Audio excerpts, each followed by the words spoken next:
Ed and Lorraine Warren, two of the most famous paranormal investigators known in history.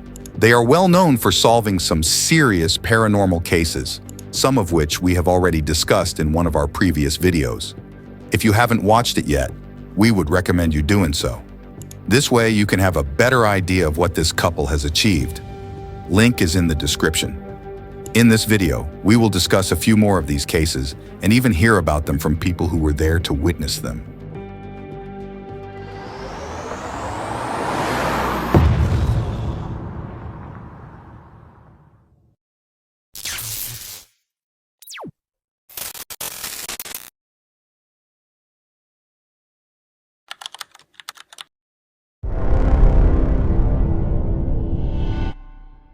On November 13, 1974, a man enters a bar and starts to shout, saying that, "Help, someone has shot my father and mother." He said that a mob entered his house and shot his parents. The police came to his house and took him to the police station. After intense questioning, he admitted to committing the murders and cleaning up evidence that implicated him. His name was Ronald DeFeo Jr. He killed his parents and his siblings with a rifle while they were sleeping at night. DeFeo was found guilty of the murders at trials and sentenced to 25 years to life in prison. A year later, George and Kathy Lutz bought the house cheap, aware of the home's scary history, and moved in with their 3 children. The couple had the house blessed by a priest named Father Ralph Pecoraro, who claimed he heard a mysterious deep voice telling him to get out. It was then that he said he was slapped by an unseen force, and later blisters formed on his hands. By also sprinkling holy water. And I heard a rather deep voice behind me saying, "Get out." It seemed so directed toward me that I was really quite startled. I felt a slap at one point on the face. I felt somebody slap me, and there was nobody there. When the Lutzes moved in, the haunting began. Beds moved. Ooze formed on the carpet. Strange smells came and went, and the house stayed extremely cold no matter how they tried to heat it. George said he would wake up at almost 3:15 a.m. every night, the same time the murders happened. One night, he said he even woke to find Kathy levitating over the bed.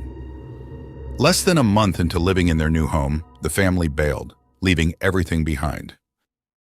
Naturally, paranormal investigators wanted to get involved and visited the house in droves. Among them were the famous couple, Ed and Lorraine Warren.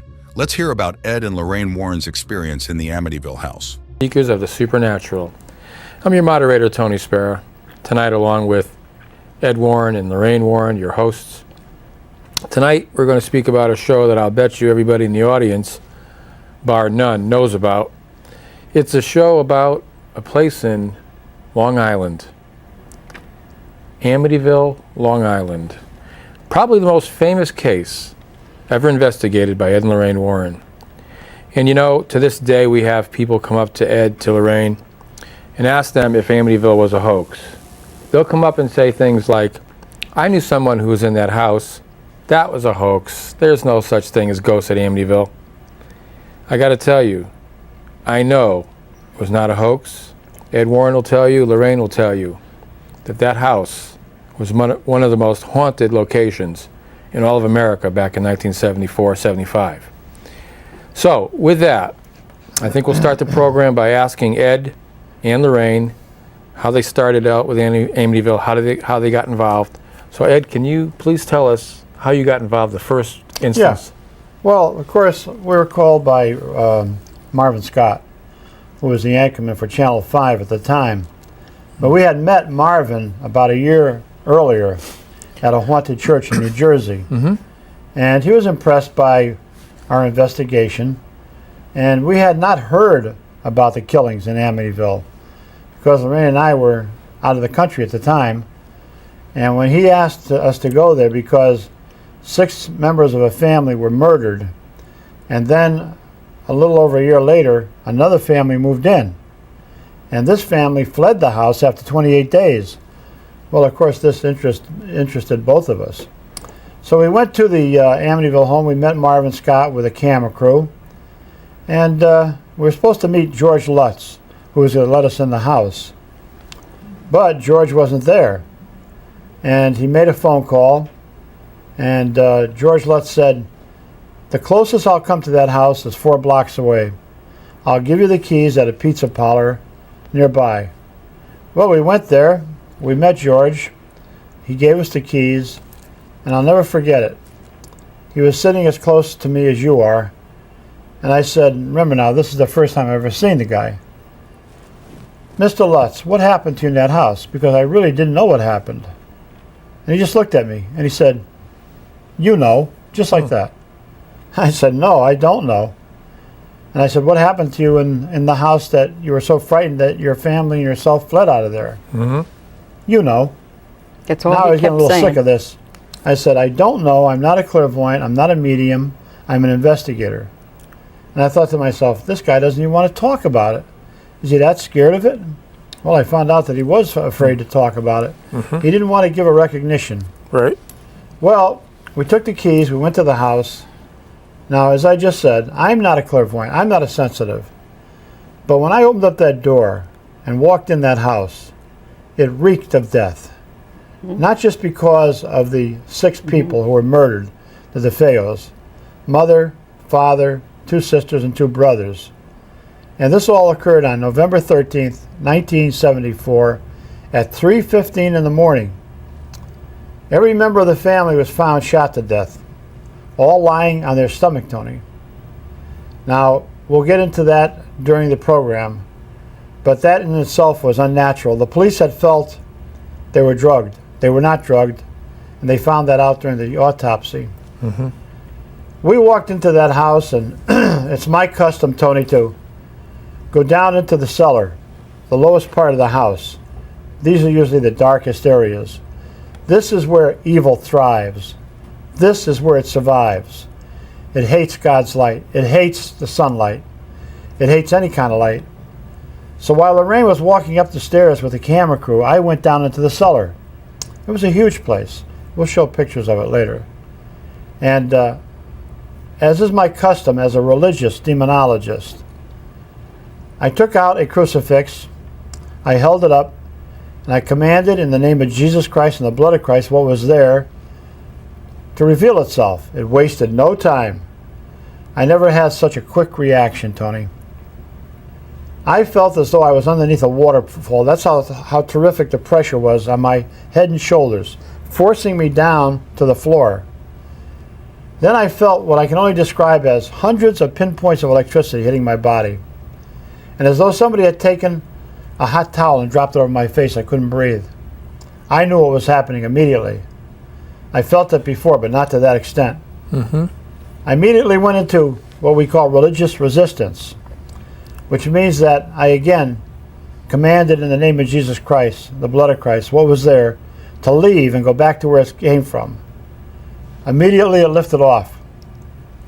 I went up the stairs to where Lorraine and the camera crew were, and she'll tell you what she felt there. Well, now I had no way of knowing, Tony, since I was they asked me to go up onto the next floor.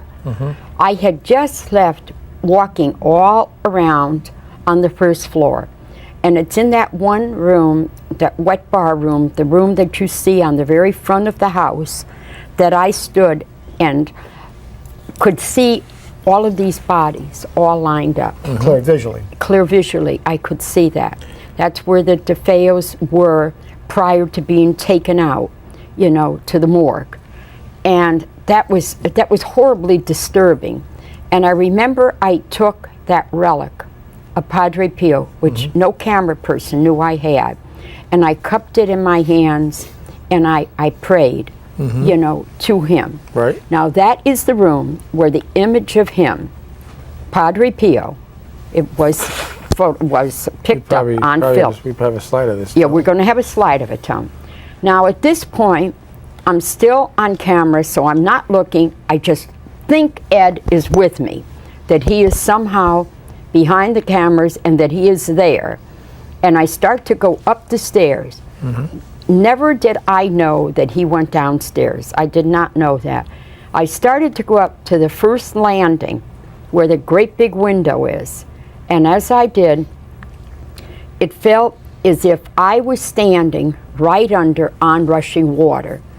and it bothers you. It's a pressure that's on your body to such a What great happens extent. is that the atmosphere actually solidifies in homes like this. It's like trying to penetrate a wall of cement, really. So I got up, I made it up to that landing, and again, I cupped that relic of Padre Pio and asked for his help, his guidance, and made it up the rest of the way. When I got up to the top of the stairs, remember, I'd never been in this home. I knew nothing about anything about it, nothing about the history at all, Tony. It was just another haunted house, except that we were on camera. I went to the left and went in this room. That was the sewing room. Right. And in that room, I looked at Marvin Scott, and he told me just a year ago that he will never forget what I said to him, and that is, I hope this is as close to hell as I'll ever get. Wow. And in that room is where Father Pecoraro was told by an unseen voice to get out. It's the room where the hundreds of flies were killed. That's all. He was also slapped in the face at that time, Yes. which a lot of people don't know. They think that the voice was the only thing he heard. After he heard the voice, he felt a physical slap in the face. He told me this himself. He repeated it to reporters. It's on official file. There's no two ways about it. No. People have said, there never was a Father Pecoraro. And we couldn't even mention his name for the first 2 years until we got permission to do it. Now, a lot of people out there have heard the Amityville horror is a hoax. Why do you think that is? Because the atheists want you to think it's a hoax. They don't want anyone out there to believe for 1 second that a home like in Amityville could be haunted by diabolical forces, which it was.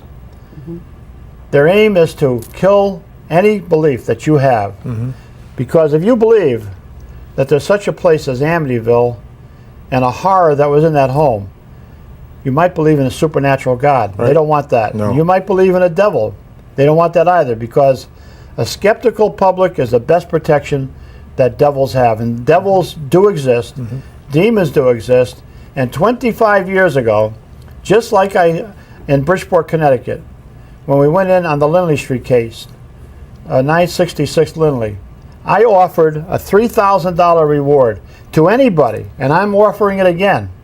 Anybody out there that can come to me and prove, the first person comes to me and proves that the case on Lindley Street was a hoax, I'll give them $3,000. Anybody that can come to me, the first one comes to me and proves that there was a hoax committed by the Lutzes, ourselves, Prentice Hall, the priest, and anybody else in Amityville, I will give them $3,000. Nobody has ever come to collect that money, because both of these cases were very genuine, and both of them made international headlines. This is what the atheistic community hates. They don't want you people to believe out there that such things as devils exist. And even the church today is tight-lipped about what's going on. What's going on with the church? That's what I want to know. Right. Now, I know we have some slides that we're going to set up, but while we're setting up the slides, Lorraine, and getting that all set, what was your sense in the house? How did you feel in that house during the investigation? My immediate reaction, Tony, when I walked in was terrible depression. You're in a home where so many people had died violently. Then a young family had moved in, and they fled, leaving everything. You look all over, Tony, and it's like you're in somebody's home that they just walked out of, or going to the store and they're coming back.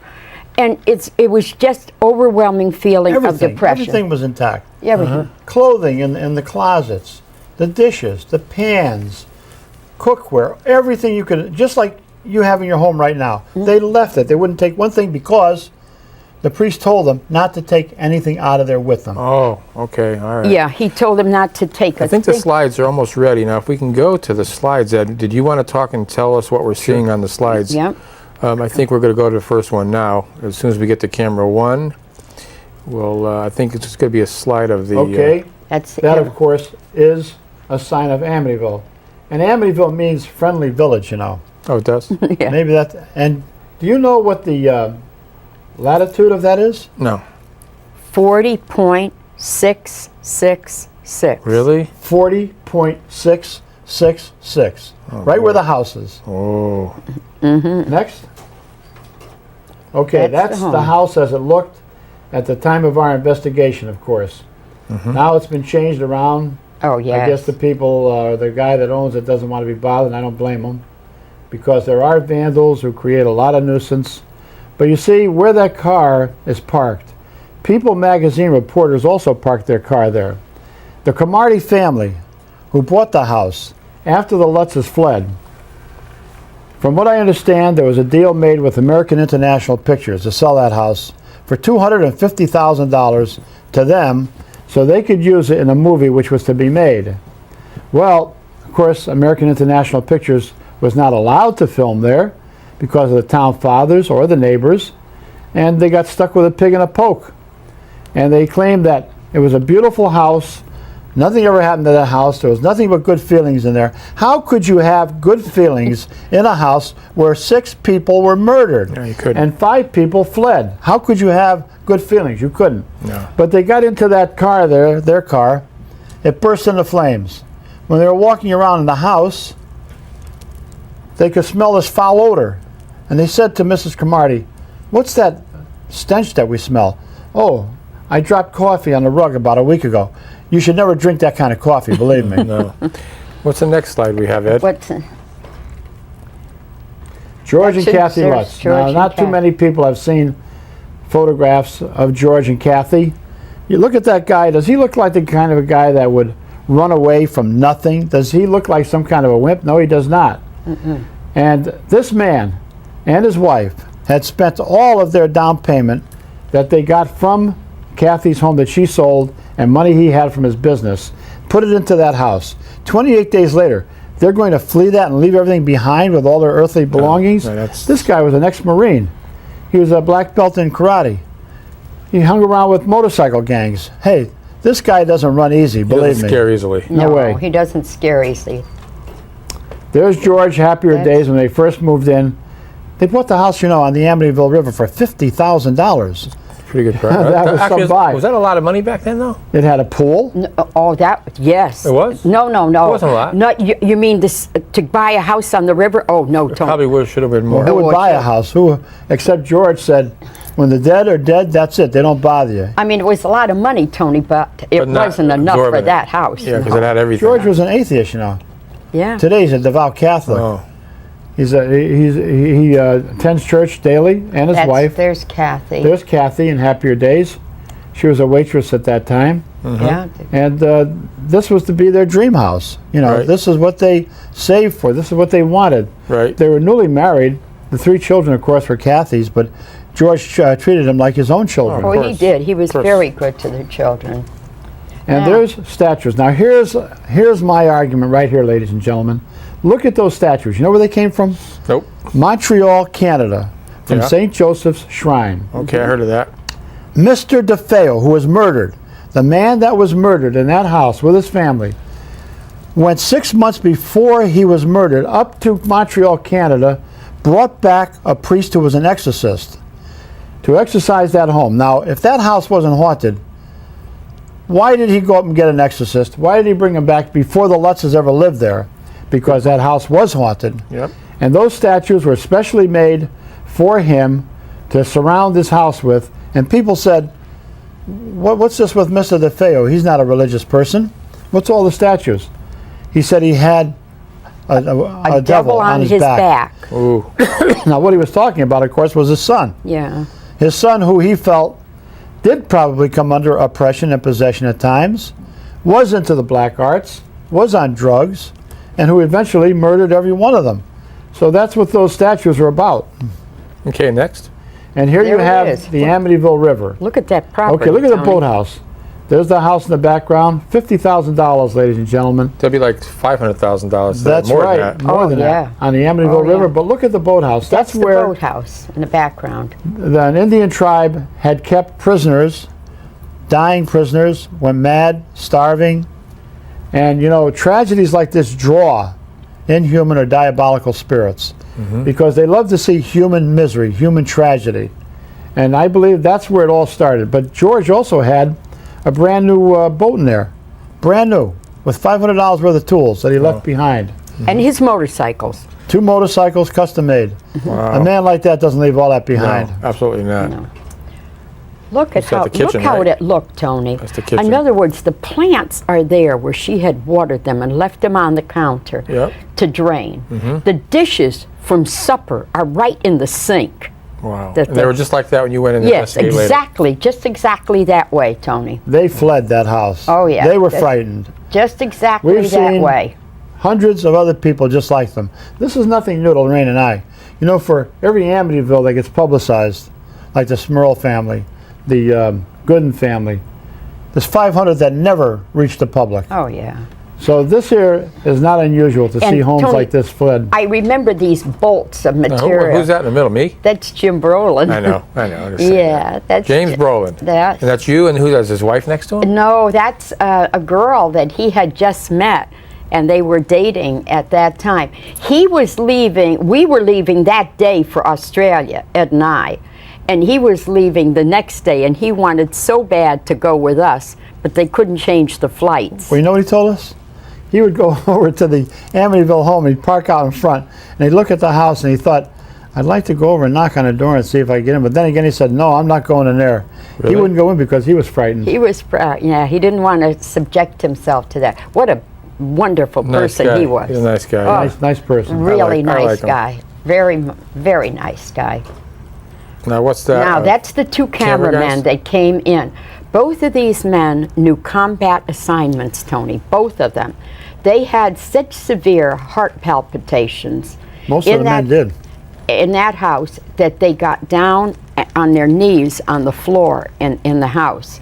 And it was just unbelievable.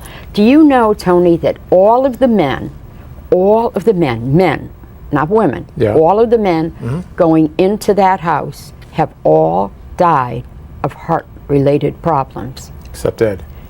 And Ed had a heart attack sometime after going in the house. Now these, Well, no, not all of the men, Lorraine. yes, they did. Kaplan's still alive, isn't he? The one Kaplan No. died. What was his name? Marvin Not Scott. Kaplan. Marvin Scott, still yeah, alive. Marvin Scott is still alive, but the principal people involved in the But most of them are investigation, dead. yes, most of Okay. them are dead of a heart attack because it's the media that did that check for us. That's Marvin Scott right there, That's isn't it? Marvin In front? Scott right there. That's Dr. Brian Riley sitting next to me, a parapsychologist from England. That's his wife, Alberta, that you can see just behind Marvin. That's during the period of time of the communication in that house. That was a horribly dangerous home. Now, this is Dr. Carlos Osis, president of the American Society for Psychic Research. Dr. Alex Tanis, they're talking to Ed and I. In the background are people from Duke University. These are the people that we brought in. We are the investigators of the Amityville Horror. That handful of people, Tony. The media. That's it, huh? That's it. That's all. And people came out of the woodwork after reading a book, making all sorts of statements regarding the fact that was hoax, based on a book, based on a piece of literary property. They're saying that the case was a hoax, not based on an investigation. This is Marvin Scott That's again. Marvin again with But Alberta. look at the silverware in back of Marvin Scott. Look at them. Right. Them Look are at the all valuable heirlooms. china in the china closet there. And what kind of dishes are on the wall there? Some kind of I very can't valuable- see I what they forget are, what but they they- were, but they it was a left everything. collector. They left everything they had. Yes, they were collector items. Now, the man who is on our right, and on the right on the Looking over screen, Lorraine's shoulder. looking over my shoulder, he was very badly affected in that house. And he was from Duke. Duke. And he collapsed, Tony, and had to be taken out. The man in the middle has died of a heart attack.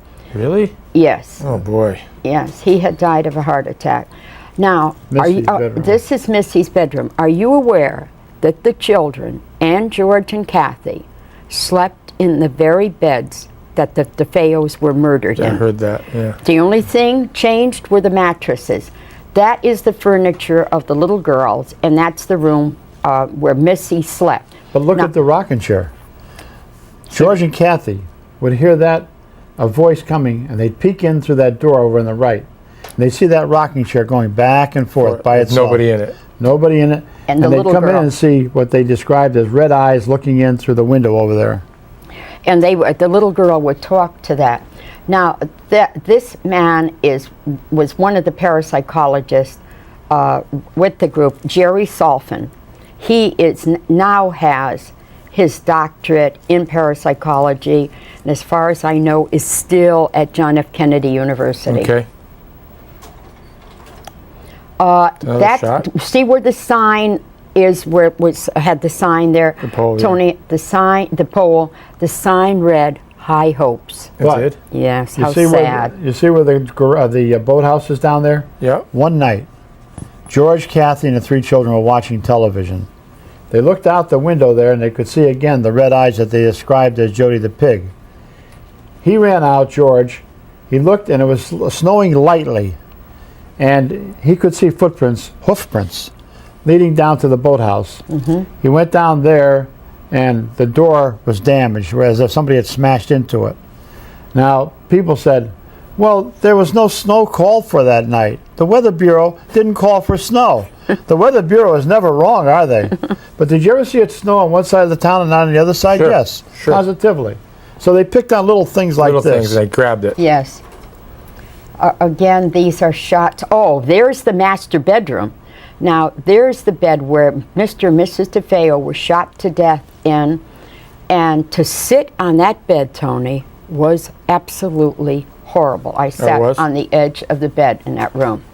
Yes. There's the red room, the so-called red room, and that's where he kept a lot Who's of he? the tools. But the red room, Ronald DeFeo? Ronald the red room DeFeo. as they call it, though, was It's nothing just more than a cubby hole. under It the went in, it stairs.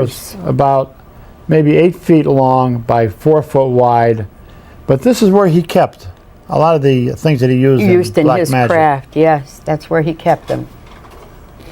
That's myself talking with Dr. Carlos Osis and Alex Tanis, who Alex told Ed that afternoon that he came up against the most powerful evil force he ever felt. Well, Alex Tanis Well, look at he his looks like face. a devil to me. Yeah, Alex, yes. Alex looks like the devil is still in him. does. He looks like he's going to bite into Now, what's my this neck, shot of? doesn't The he? sewing room?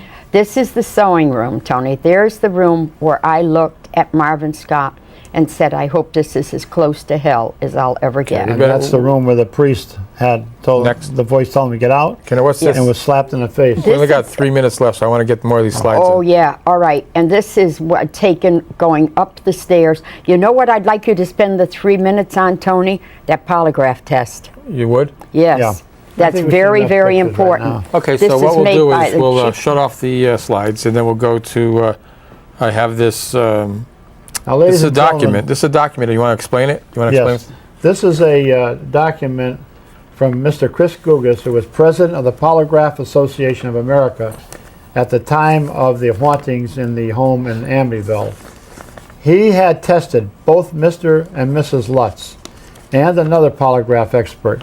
And here is the results. Okay, I'm going to read this. This is by the Professional Security Consultants. Okay, here it is.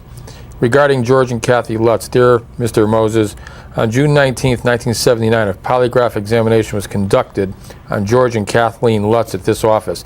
The issues to be resolved concerned events which took place at the Lutz's home in Amityville, New York, during December 1975 and January 1976. Mr. Lutz's examination was conducted by Chris Gugas, and Mrs. Lutz was examined by Michael Rice of this office. Both examiners reviewed a book written by Jay Anson, which presented the Lutz's experiences during the period. Both subjects were then interviewed in depth by each examiner in order to make certain that each person understood each critical question to be asked on their examinations. Excuse me. Following the initial pre-test interview, stimulation tests were then given each subject in order to determine if they would be suitable subjects for the polygraph. Both examiners were satisfied with the results of their stimulation tests. Then the actual exam was undertaken. Polygraph instruments were used which recorded blood pressure, heart rate, respiration, electrodermal resistance. Both subjects were in good physical condition. The following critical questions were asked Mr. Lutz by Mr. Gugas.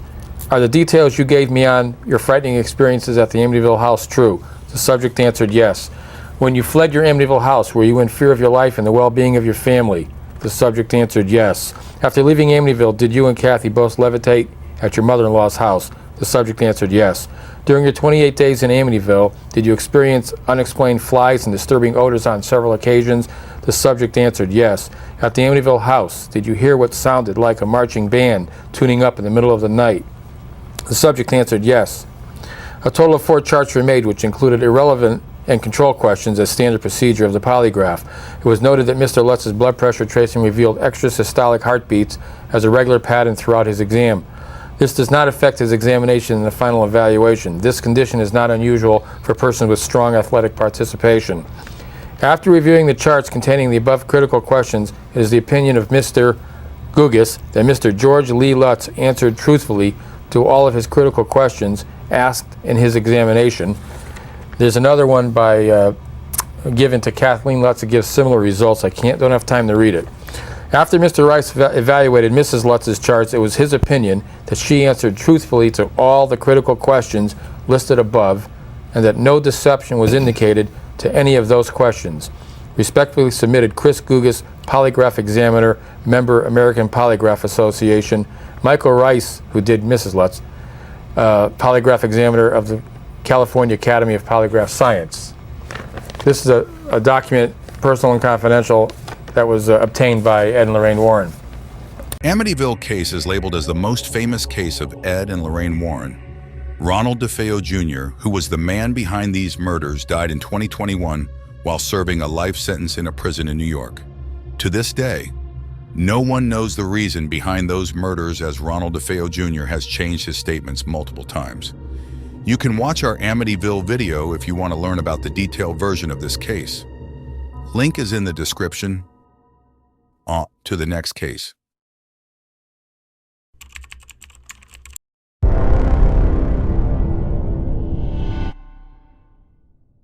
On February 16, 1981, 19-year-old Orange Cheyenne Johnson stabbed his landlord Alan Bono to death with a pocket knife. On the day of the killing, Johnson called out sick and joined Debbie, his sister Wanda, and Debbie's cousin Mary at the dog kennel. During lunch, Bono reportedly drank heavily and became upset. Allegedly, Bono grabbed Mary in his agitation, prompting Johnson to confront him. Although Debbie and Wanda tried to intervene and separate the two men, Johnson started exhibiting bizarre behavior. While growling like a feral dog, he pulled a pocket knife on Bono and stabbed him 4 or 5 times in the torso. As a result of the severe injuries, Bono died a few hours later. Johnson, meanwhile, was found nearly 2 miles from the scene of the crime. Johnson claimed that he was innocent and that a demon had possessed him at the time of the crime. He said that the devil made me do it. However, the judge in the case ordered that details of Johnson's alleged demonic possession couldn't be used in court. But how did Arna become a vessel for this malevolent entity? The answer lies with the Glatzel family. The story pivots around David Glatzel, who in 1980, at the age of 11, declared that he was possessed. David was the younger brother of Debbie. In a visit to Debbie and Arn's home, took a nightmarish turn when he claimed to be under the influence of an evil force. The first of the troubling events happened in July 1980, when David and Johnson were working together to clean up a rental property the Glatzel family was preparing to move into. David claimed that as he was helping, he encountered a burnt-looking old man who pushed him onto a waterbed and told him that if anyone moved in, he would harm them. The family contacted church, but no one was ready to visit their house. Running out of options, they turned to demonic investigators Lorraine and Ed Warren. Let's hear from them about what happened when they went to their house. And Lorraine Warren. Tonight we're going to speak of a fascinating case that happened right here in Connecticut, the Brookfield Demon Murder Case, which was also made into a book that we have here, and also made into a movie of the week called The Demon Murder Case. And what I'd like to do is start off, if I could, with you, Lorraine. Mm-hmm. Can you tell me a little bit about how you got involved in this case right from the start? We were contacted by Father Dennis, who at that time was pastor of St. Joseph's Church in Brookfield, Tony. Mm-hmm. And the call came in And he spoke about a young boy who he had been trying to help, but recognized it as a case of possession. He told me that he was very leery of becoming involved in this case because he had been assigned by the bishop to exorcise another home, but this was not of an individual now, of a home that had infestation going on that we investigated. But he said, I want you to know that you have my prayers. At that time, he was going to Ireland with his mom, and he was concerned, I think, that the devil would get back at him maybe through his mother. Now, he spoke of David and David's problems. He said that David had a slight learning disability, but there was very bizarre behavior occurring to this young 11-year-old boy.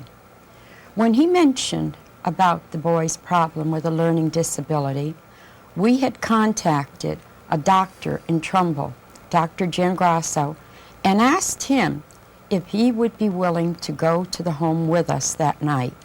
It was a real hot night, Tony.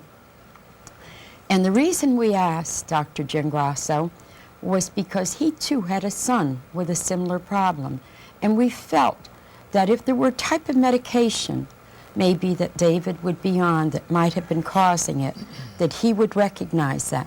But that was not the case. David's case was not severe enough to have any type of medication. David was in the very beginning stages of demonic possession. We went to the house this hot night. I can remember like the steam and the moisture coming off the ground. It was a weird night when we arrived there. First, Ed tripped going up the steps into the house. And Dr. Giangrasso made kind of a laughing comment, and he tripped and fell too. And when we got in the house, we were sitting there at the table talking. Now you would watch David, and he would be doodling, you know, drawing or something like that, and he'd be concentrating on what he was doing. And then he would look up, and it was no longer a little 11-year-old boy. Now this 11-year-old boy would become extremely strong. I seen nights when it would take 4 and 5 men to hold him down. He would be ranting and raving and yelling. There was times when he would attack his mother.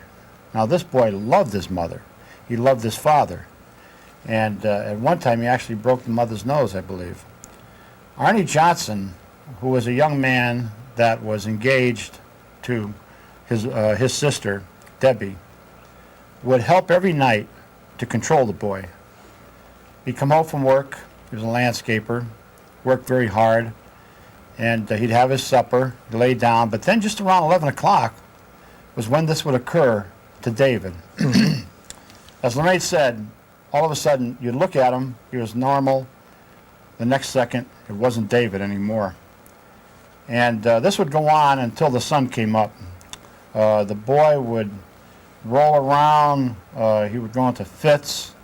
I seen one time when he actually levitated, had extreme strength, terrible obscenities would come from him.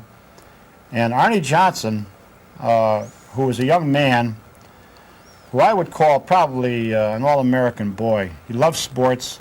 He was into baseball. He had many awards for baseball. He loved fishing, and he and Debbie, his fiancée, who was David's sister, would go off fishing and they'd have a good time. But this kid, 18 years old at the time, would stay awake all night long and then go to work the next morning. But he made a fatal mistake. One night he said, and he screamed at these devils, "Take me on. Leave my little buddy alone." He got his wish. He challenged the demonic. He challenged the demonic. Now, by this time, Tony, into the case, the Catholic priests were already involved. Father Dennis had left for Ireland. Another young priest was assigned to the parish at that time, and another young man who had just recently been ordained was also assigned there. They came to visit us. And the two of them, finally, it grew to having 6 priests involved in it. 6 priests. 3 of them. 3 of them. From the Vatican. 3 of them ordained and Wow. schooled in Rome, these men. And they were very frightened of the things that Arnie would say. He was such a compassionate young man, such a low-key person. Never once did I see him show any type of violent behavior. He was a perfect gentleman, Mr. and Mrs. Warren, this, everything. Just a beautiful person. Tremendous respect for the priest. If you were going to have a son, he'd be the boy you'd want. Yeah, that's the kind of a boy he was, Tony. But he made that fatal mistake. And, Challenging. Challenging the devils. and I know that one of the Catholic priests even met with him to talk with him because he was so concerned about his welfare. And because, like you say, he challenged it, Tony. And remember that when you challenge the demonic, it doesn't act at that particular given time, Tony. It waits until you are the most vulnerable. And then it strikes. When you least suspect it. When you least Now, suspect what happened was actually, Arnie had gone to a pizza parlor with Debbie, his fiancée, and his sisters. They met Alan Bono there, a friend of theirs. They went back to the Bono's house, and Arnie disappeared for a few minutes. When he came back, he was somebody entirely different. what? Now, when He doesn't recognize or know anything about what happened from that point on. Well, now, Tony, we're going to backtrack from time to time. What I'd like to do, if I could interrupt for one moment. I know, Ed, that you and Lorraine both have brought slides tonight. You think Yes. perhaps we should look at perhaps the first few slides just to get an idea Yeah, of to what get an idea. this was all about? Yes, that's a good idea. So if we could, I'd like to bring up, if we could bring up that first slide, and we'll let you right. talk about it. The first slide, of course, is of St. Joseph's Church Okay? in Brookfield, Connecticut. All right. This is where the first exorcism took place. Okay. And it's an exorcism that I'll never forget. The first one actually was in the convent, and that was not successful. It was that morning when David came under possession and would not get into the car. He ran away from his family. He had a knife. He actually tried to kill his mother and his grandmother. And this is not David. David was a very complacent child, very docile. And when I walked in, he was laying on the bed in a fetus position. This priest was standing alongside of him. And I said to the priest, "Don't stand so close," because he had a bad habit of taking his fist and just hitting you. The priest backed up, and suddenly that boy rose up out of the bed very swiftly, landed on the floor, ran into a bathroom, and locked the door. He would not come out. Hysterical laughter came from the bathroom. Finally, we broke the door. We got him out of there. We brought him to the convent at St. Joseph's, where the exorcism was performed on September 9th, the birthday of the Blessed Mother. Yes, September 8th. And we felt that this would be successful. And he told us that what they called the beast, which was seen many times in the house and out in the grounds, was back at the house. I went back there, and I had taken holy water with me while the priest stayed in the convent. I then went through the house, and I used what we call religious provocation. I sprinkled the holy water, and there was a rocking chair there. This rocking chair suddenly started to move back violently, back and forth. There were loud pounding sounds in the house. And then what I could hear is growling down in the cellar. Now, these were some of the sounds that we heard the very first night that we went there with Dr. Giangrasso. But it sounded like somebody had a 2x4 and was hitting the floor underneath us, but nobody was there. Yeah, the floor. Now, what's this second slide that we're going to see here, Ed? All right, these are some of the headlines. Terrifying story behind the devil-made youth kill case. That's Debbie Glotzel that you see there, who was a fiancée Right. of Arnie, and that's Arnie way over in the corner up there. Okay. And we can see the next one. Can we But- put that?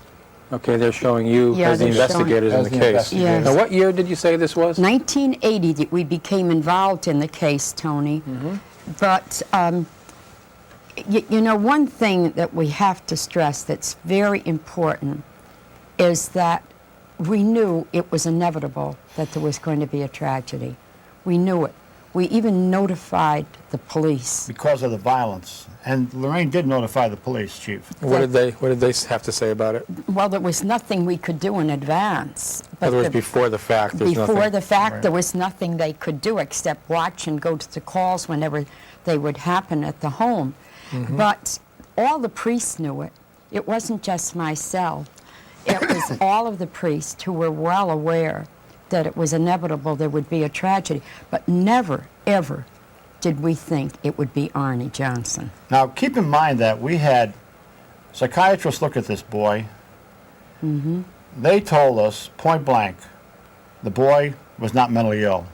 Oh, no. The outward manifestations that we look for in case of possession occurred in that house. Furniture moving around, pounding sounds, the hystericalness of the boy, the strength of the boy, speaking in other languages. It was just a stereotype possession case. We could look at some more of those Okay. slides. We'll show the mother and the father. Here's another article, I guess, on the This is another possession. one. Yes, that's That's Arnie Arnie Johnson. there. See, in the left-hand corner there. Yes. What's Now, the next if, slide? You know, if the judge had let us bring in our evidence, which were Yeah. recordings, photographs, eyewitness accounts, and the priests. The priests were waiting outside of the courthouse in Danbury, Connecticut, to go into that courthouse To testify? and testify that what occurred to this young boy and Arnie Johnson was indeed diabolical possession. But I could understand the judge's feelings too. He didn't want to be known as the judge who allowed the devil made me do it case into his courtroom. Right. Okay, I guess this is an article that talks about you Devil and... made him do it. And the devil did make him do it. Oh, yeah, we were all... Arnie Johnson was under diabolical possession. He didn't know what happened for at least 2 hours. In that 2 hours, he had killed Alan Bono. This young man wouldn't hurt anyone or anything. You'd have to know Arnie Johnson like we knew him. Very polite, a very good living young man, very hard-working. He'd work until 5 o'clock, landscaping, cutting trees, have his supper, go to bed until 11. Then he'd get up and he'd stay up all night long, with holding this young boy down. He would have David sleep next to him so that the family, the parents, Judy and Carl Glotzel, this took a terrible toll on this family. You cannot believe the emotional and physical toll. I always said that if a court would allow us to bring our evidence into this guy, that there is the lawyer, the Martin attorney. Manella, Yeah. and he put his position in jeopardy as a lawyer by going in on this case. But he knew that the boy was possessed. He felt we could win the case, never knowing that the judge would not allow us to bring in our evidence. But Lorraine and I set a precedent in 1990 in which we did win a case where a woman was driven out of a house in Hebron, Connecticut that was haunted by ghosts. We would have won this case too, and Arnie Johnson would have not gone to prison. Now, is this one of the priests that was in the house? That's the exorcist. He was the exorcist. Yes, he was. And he was very, very badly affected by this case. Yeah, in what way? Well, Tony, it was an all-night session at that house one night. All night we were up with the exorcisms and the praying. And it was that night, Tony, that I taught that little boy the guardian angel prayer, that angel of God, my guardian Yes. dear. I taught him how to say that prayer. And that seemed to give this child a certain amount of comfort. And we were really exhausted, tired. But remember, the exorcist is attacked, not just while he's performing exorcism, but in his own rectory. That's what I was just going to tell you. Now, we left there early morning. Father Virgilac wanted to get back to Norwalk because he was going to say Mass that morning, and his parents were going to be at Mass. He did not want them to know. He didn't want them to be concerned for him. And he had shared things with his sister, but he had not shared things with his dad, who, by the way, was chief of police. Oh, really? And so that morning... Chief of police in Norwalk. Yes. In Norwalk. Yes. Oh, no, not in Brookfield. Okay. Now, do we have a picture of the Glatzels? Yeah. I think, yes, there they are. There's Okay. Judy and Carl Glatzel. That's the mother and father of David. That is after the boy was exorcised. Both extremely good people and Jovial very patient. people. Jovial. Mr. Glatzel there, as big he is, looks like Grizzly Adams, could not hold that boy down alone. Oh, no, he couldn't hold him There at would be all. sometimes, as I said, 4 and 5 men that would have to hold this boy down. Okay, let's get into that just a little bit if we could. Now, here's a picture. All right, here's a there- picture of him. Yes. What's he Coming is he- out of possession, Okay, he's being, crying, and That's- he's holding on to his mother. That Now- is what he would do, Tony, all the time. Would you say, in your professional opinion, that he was possessed by a devil or a demon, or what would it be exactly? He was possessed by devils. Yeah, By devil. I In would In fact, say. when they were spending the night at the Glatzel home, I went into my study and I called on the devil. I thought it was one devil, which they called the beast, to come to where I was at so I could bind the spirit of that devil so it wouldn't go back into the Okay, house. what's that bind? What's that mean? Binding of the spirit. The priests were casting out the devils of the house. I felt that the beast would then come to where I was, and I would bind the spirit through that ritual. But Tony, that was one of the most frightening evenings of my life. There was not one devil, there were 43 of them, 43 which devils. came to me as a kaleidoscope, as if you were watching one horrible face after another. And remember, I was in that study by myself. I was say, what did Now- you do? What happened? What did you do? If it was me, I think I'd have ran out. What did you Well, I have to be honest with you. I was just stunned. I couldn't move. I was watching it happen very quickly. And as I watched it, it was like a kaleidoscope of horrible faces coming to me. I knew that I had no power up against this. I felt it was one devil, and which they called the beast. But when I seen over 40 of them, I knew that we were dealing with the hierarchy of the diabolical world. At that point, I gave it up, and I went out of the study. do? Oh, so you did I leave. left, yes, because I knew that I did not have any control over what was happening here. Now, I was with the priest at the house during this. So in the morning, I came home with them when they were coming home. And I felt that Father Virgilak particularly needed some rest before he, and I wanted him to take a nap before he went home because he looked exhausted. Tony, if you ever seen these priests, you know how meticulous they are about their appearance. Right. Leaving this house in the morning, they looked like they were coming out of battle, which of course they were.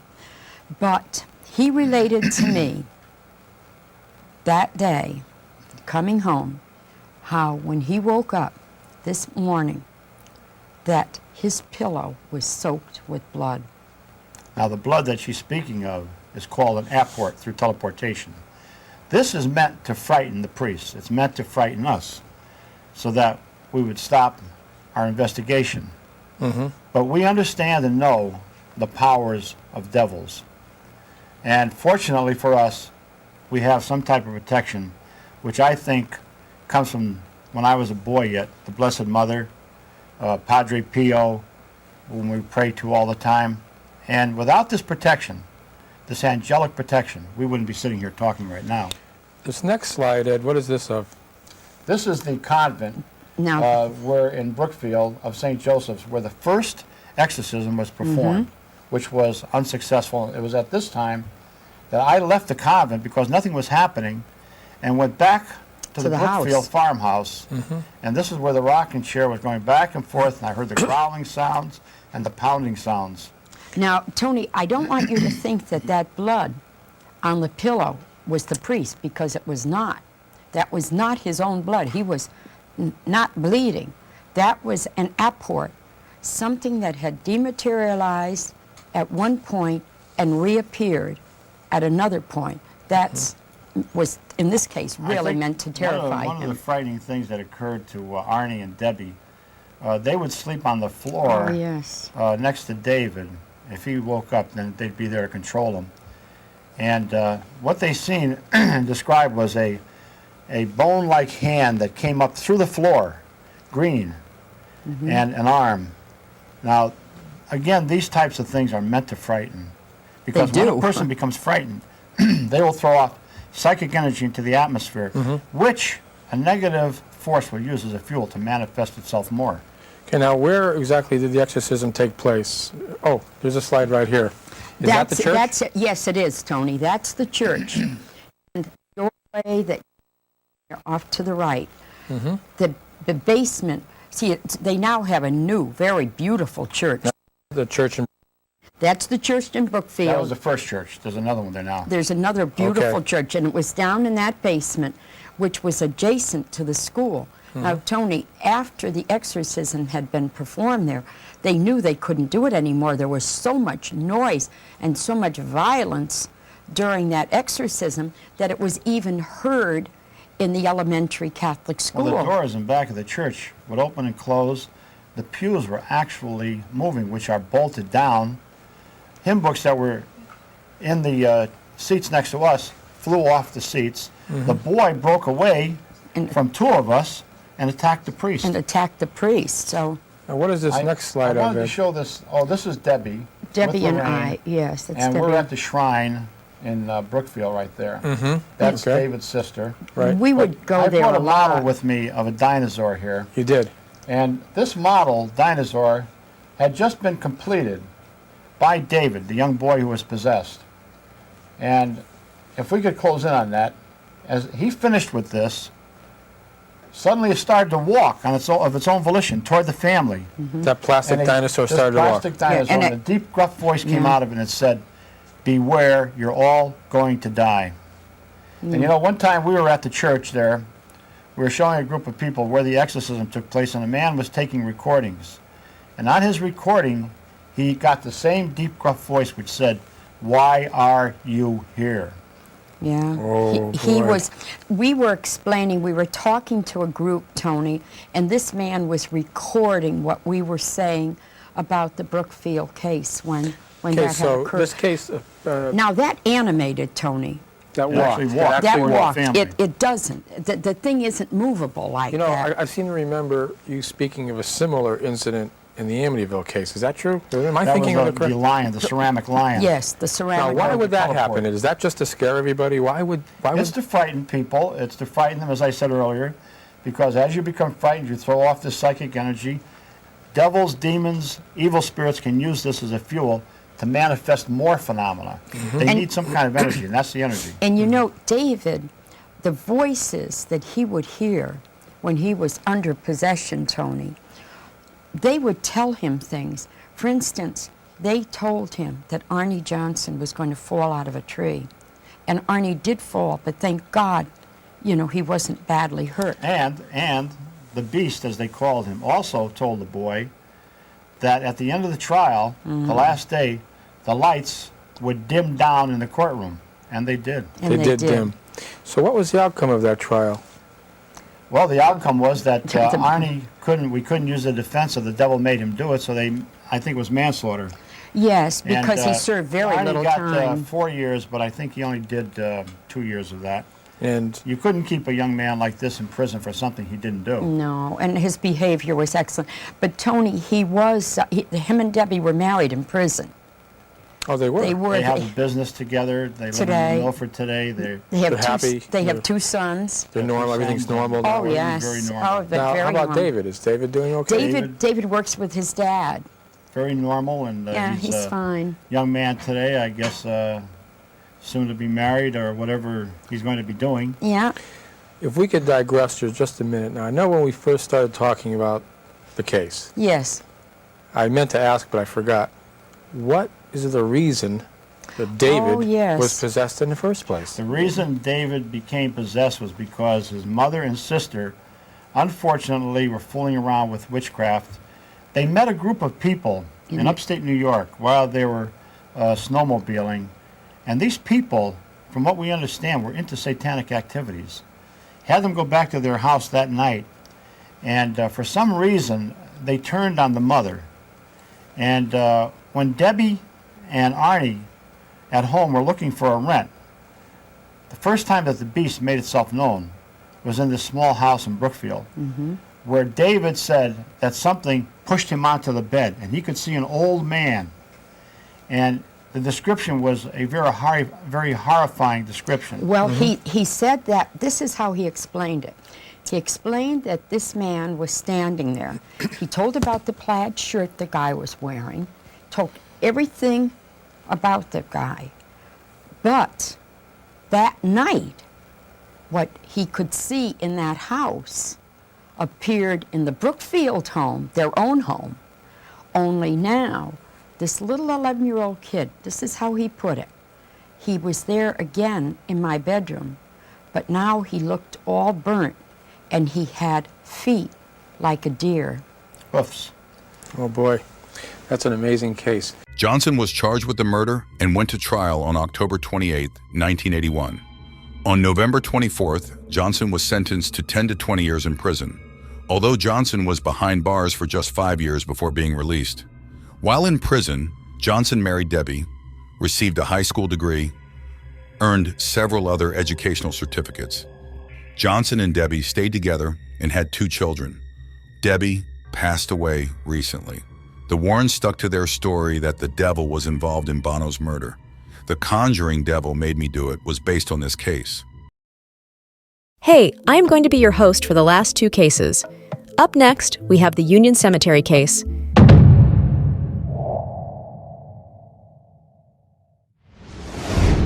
Several people, even the Warrens, have reported seeing the White Lady at the haunted Union Cemetery in Easton, Connecticut. First, let's discuss a little history of the cemetery, and then we'll jump onto the storytelling. Nestled at a crossroads in Easton, Connecticut, Union Cemetery dates back more than 400 years, and its ghosts have been terrifying passers-by and ghost hunters for decades. There are believed to be many spirits in the graveyard, including soldiers and giggling children, but the most famous haunts at Union Cemetery are the White Lady and Red Eyes. Nobody is quite sure who the White Lady is. According to Damned Connecticut, some think she could be the ghost of a woman who died in childbirth and is still searching for her baby. Others speculate it's the ghost of a woman who murdered her husband. The White Lady could also be the ghost of a murder victim who was dumped in a sinkhole near the cemetery. No matter her origin, she is often sighted on Route 59, which runs along the cemetery's eastern boundary. The people who have seen her say she's dressed in a bright white nightgown and has her head and face concealed with a white bonnet. Let's hear the incidents regarding the Union Cemetery from the famous host himself, who did many interviews with Ed and Lorraine Warren. It is, of course, none other than Tony Spera. I'm here at Union Graveyard in Easton, Connecticut. There's a lot of traffic noise, so try to forgive me for that, but there's a lot of traffic noise going on.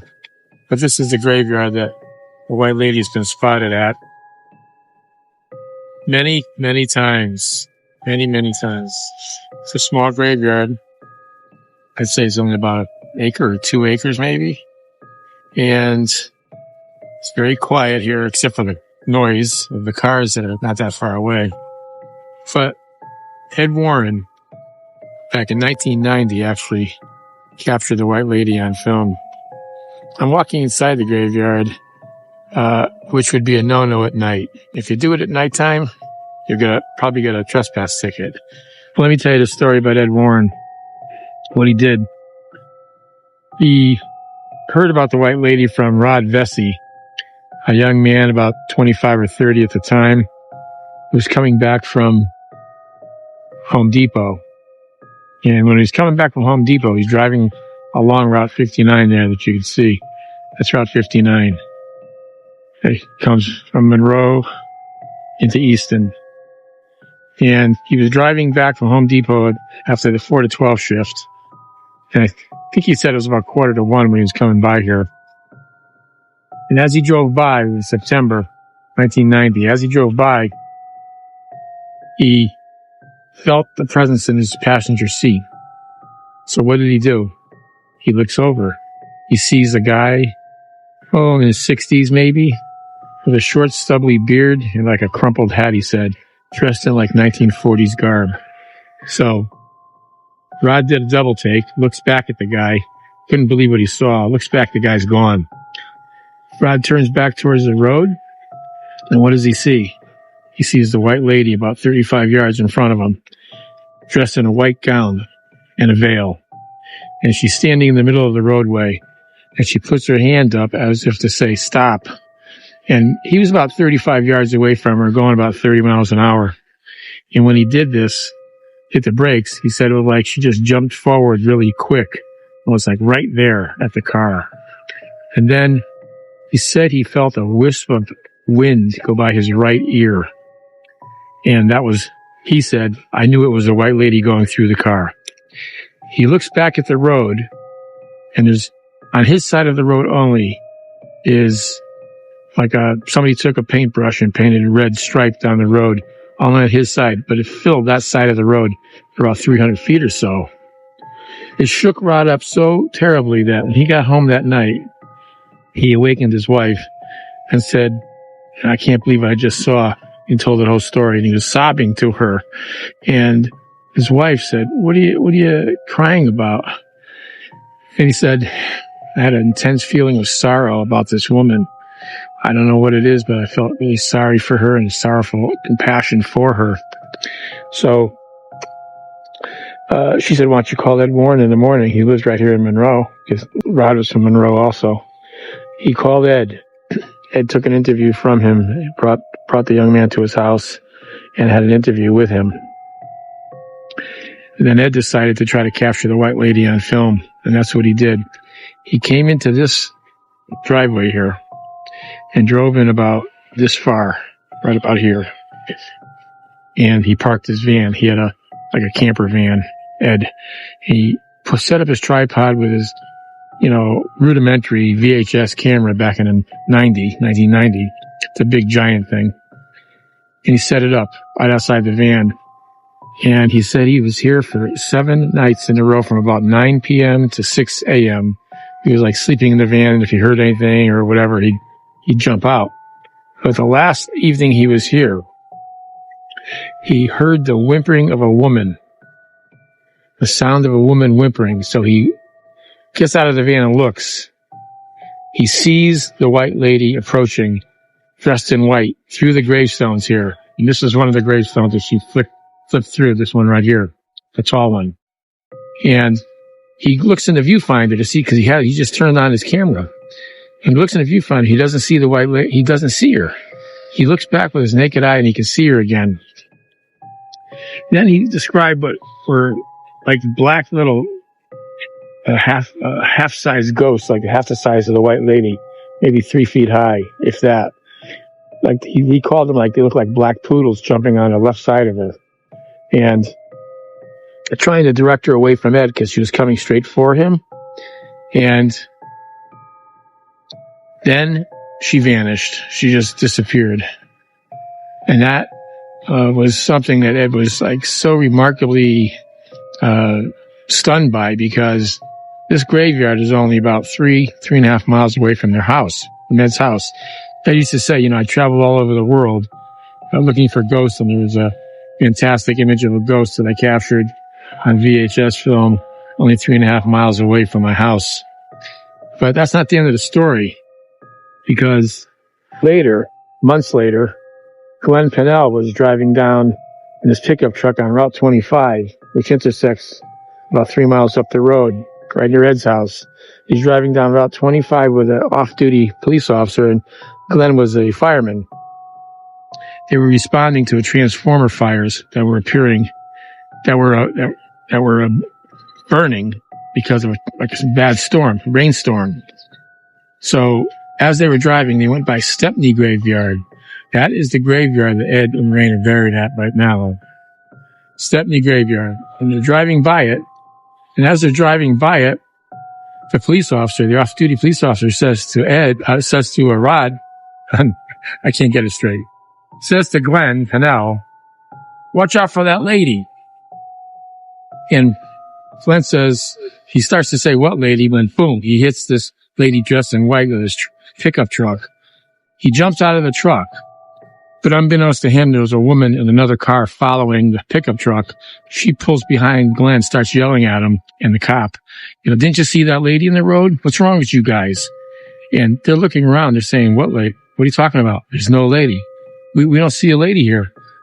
But Glenn said, I knew I hit her because I saw her. And later on, when he checked his truck, it had a dent in it from a white lady. So I had asked Ed, I said, Ed, how can that occur where she dented the truck? And he said, well, those transformer fires were spewing out a lot of energy into the atmosphere. And that's what a ghost needs to manifest. They need energy. That energy was so strong that if this woman, this white lady, the white lady of Union Cemetery, now Stepney, was able to manifest to the degree. Here comes a car. Hold on a second. Trucking him. Was able to manifest to a degree that she was as solid as you and me. He hit a solid object enough that it dented his vehicle. But that's not the end of the story. She's been spotted so many times that you can't recall how many, but about 5 years ago, maybe, Lorraine was still relatively okay, and she was in a diner with me and Judy in Newtown. And as we're getting ready to leave, an older gentleman came up to us. He was wearing a U.S. Marine Corps baseball hat. And he looks at Lorraine. He said, I haven't seen you in so long, Lorraine. He was in his 80s. And she said, oh, hi, how are you? But she didn't know who he was. She didn't recognize him. I didn't. Nobody did. He goes, I'm Joe. I'm from Newtown. And so he starts to talk about different things about the paranormal. Then he says, when he's walking away, he says, but I know all this is true. So he says, you must get a lot of static. You must get a lot of grief from people who think there's no ghosts. But at the end, he said, I know this is true. So as he was walking away, I said, Joe, stop. Hold on a sec. Why did you say that? What do you mean you know it's true? And guess what? He told us a very similar story that Rod Vesey told. He said, well, years ago, I worked at this Acme Electric or somewhere in Fairfield. He said, I was driving home one night about 7:30, and I was passing that Union graveyard up there. I said, I know exactly what you're talking about. He said, and as I was driving by, there was a guy in my passenger seat I saw. I said, what? He said, yeah, he had a pointy hat. He called it a pointy hat. He said, the guy was pointing to the curb side of the road. And I looked, and there was this woman dressed in white.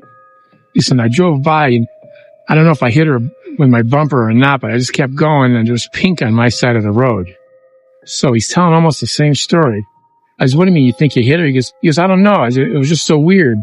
He goes, I went about a mile down the road, and I drove back. I had to turn around and drive back to see if I hit anything. And he drove back, and of course, there was no white lady, no pink in the road, no nothing. It was back to normal. So that's the phenomenon. Now, and behind this graveyard is a farmhouse, and this is where the Barberi brothers, when they were children, had seen a white figure flitting through this graveyard, and they were like 10 years old at the time. And I don't even know if they're still alive today. If they are, they're 90 years old or so. But ladies and gentlemen, this is the Union. I'd like to call it the Union Graveyard. Okay, now that we have heard the story from Tony Spera, let's check out an interview about this case with Ed and Lorraine Warren. Welcome to another edition of Secrets of the Supernatural. Tonight, we have a very special program. Tonight, we have a gentleman, a special guest, that actually had an encounter with what we refer to as the White Lady of Union Cemetery in Easton, Connecticut. His name is Rod Vesey. He's an eyewitness to the White Lady and to another spirit that actually visited him in his vehicle on the way home one night from work. I'd like to start out with Ed and Lorraine and then get to Rod. This is a very exciting program. You're going to love it tonight. Ed, can you just fill us in really quick on the White Lady? The White Lady has often been seen in and around Union Graveyard, Route 59, and as far over as Stepney Graveyard in Monroe. But we've been getting reports for the past 20-some years of people who claim that they've seen a lady in white going along, on the road out there in the cemetery. And Lorraine and I decided that since all of these reports were coming in, that we would investigate it And I stayed in that graveyard for 7 nights. I'd leave the house around midnight. I'd go to the graveyard in my van, park the van, and I'd open up the doors. It was hot. It was July, August. Actually, this was August. Yeah, it was the end of July. I'd open up the van and sit back, and I'd see all these ghost lights flitting all over the place. And I thought, sooner or later, something's going to happen. And on September 1st of 1990, I believe it was, at 2:40 in the morning, you told me. That's right. I'm sitting there, and I could see all these lights over near the Baptist cemetery, all around the stone wall. And all these thousands and millions of insects were just chirping away. All of a sudden, things started to quiet down. And I could hear what sounded like a woman weeping. I picked up my camera. I had a camcorder alongside of me. And I had the tripod set up outside. I didn't want to leave the camera out there because of the humidity. I took the camera out, and I could see all these ghost lights suddenly forming into a figure of a woman. Now, the film that I took of this spirit looks as though it's very far away. Actually, it was very close to me. It wasn't that very far away. And I put the camera up to my eye, and I let it go, and I couldn't see anything. I took my eye away, and I could see her. I immediately put the camera on the tripod and let it run, and I started to walk toward her as she was coming towards me, and she disappeared. Now, I knew I shouldn't do that, so I backed up again, and she came back into focus. At that point, she started to come towards me, moving through the tombstones, and these black things, which I can only describe as looking like kind of like black poodles, were jumping up against her. We call these here wood ghosts or shadow ghosts. And they were trying to stop her from getting to me. Now, all this is taking place, you understand, in just a minute or two. And then she moves towards me and moves away, and this huge shadow ghost pushed her towards Route 59, and that was it. I packed up the camera real quick. I ran home in the car. I drove home. I woke Lorraine up, and I said, "You're not going to believe what happened." We put it on the VCR, and there it was. I had captured it. Now, understand that this is something that I had been looking forward to for 50 years. I had seen pictures taken of ghosts, photographs taken of ghosts. I had seen ghosts, but I had never had a video camera with me and the opportunity to get this on film, which I did. Now, Rod Vesey's experience was different than mine, and I'll let Rod tell that one. Okay, Rod? When I had my experience with the white lady, I think it was a month or two before you got her on film. I was coming home from work. I was working in Fairfield at the time. And it was about 12:30, 1 o'clock in the morning. I'm driving home. I'd just gotten off of work. I was wide awake, all wound up. And got up to Sport Hill Road and 59 where it crosses. There was a slight mist on the road. The road was a little damp and, fog about maybe a foot high. Which wasn't unusual for the area. Got up, came up the hill a little bit. And as I came up the hill coming up past the cemetery, I felt like someone was on my right side. And I looked over, and there was a person, just like Ed, sitting here, that solid, sitting there. He had on a little brown scrunched up hat, a little scruff on his face. At the time, I had no hair on my face. I was clean shaving at the time. So it definitely wasn't my reflection in the window. I did one of those, looked forward, looked back. That figure was gone. And in front of me, I'd say a good 60, 70 feet in front of me, there was a woman standing in the road.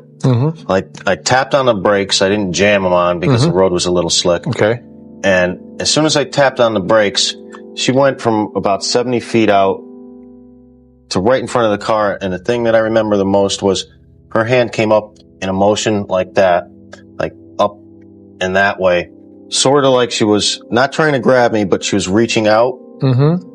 And that figure, it didn't visually come right through the car, but it went through my car. If you can understand that, if you take your hand and wave it past your head, you feel a little breeze. You felt the breeze. It felt like.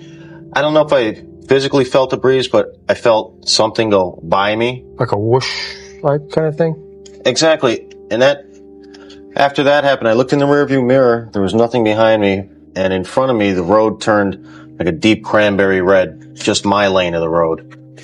Now, That's up at the top, right across from the cemetery. And as you go back down the hill, there's an Episcopal church down there. When I got to that church, everything had disappeared. Got home, was all shaken up, woke my wife Pamela up,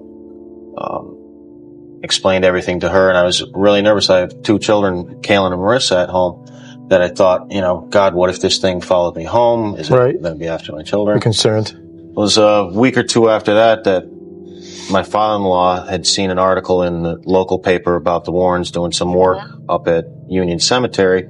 He said, why don't you see if you can get in touch with them and tell them, maybe they're looking or know something about what happened to you. I was a little nervous at first trying, how am I going to get in touch with Ed and Lorraine? I got in touch with them, and that's how our relationship started. Yes. That was back in like 1990, we'll say? Yes. Now, Rod, how many times had you traveled that same road prior to that incident happening? Every night. I hate to drive on 95, so that was my normal route down Black Rock Turnpike and down 59. It was a very serene ride. Yeah, it's a nice, quiet country road. You don't have to worry with all the traffic and stuff. So, after that night, did you shy away from going down that road, or what happened? For a while, I did. For a while, every time I would speak about it, I would get all choked up.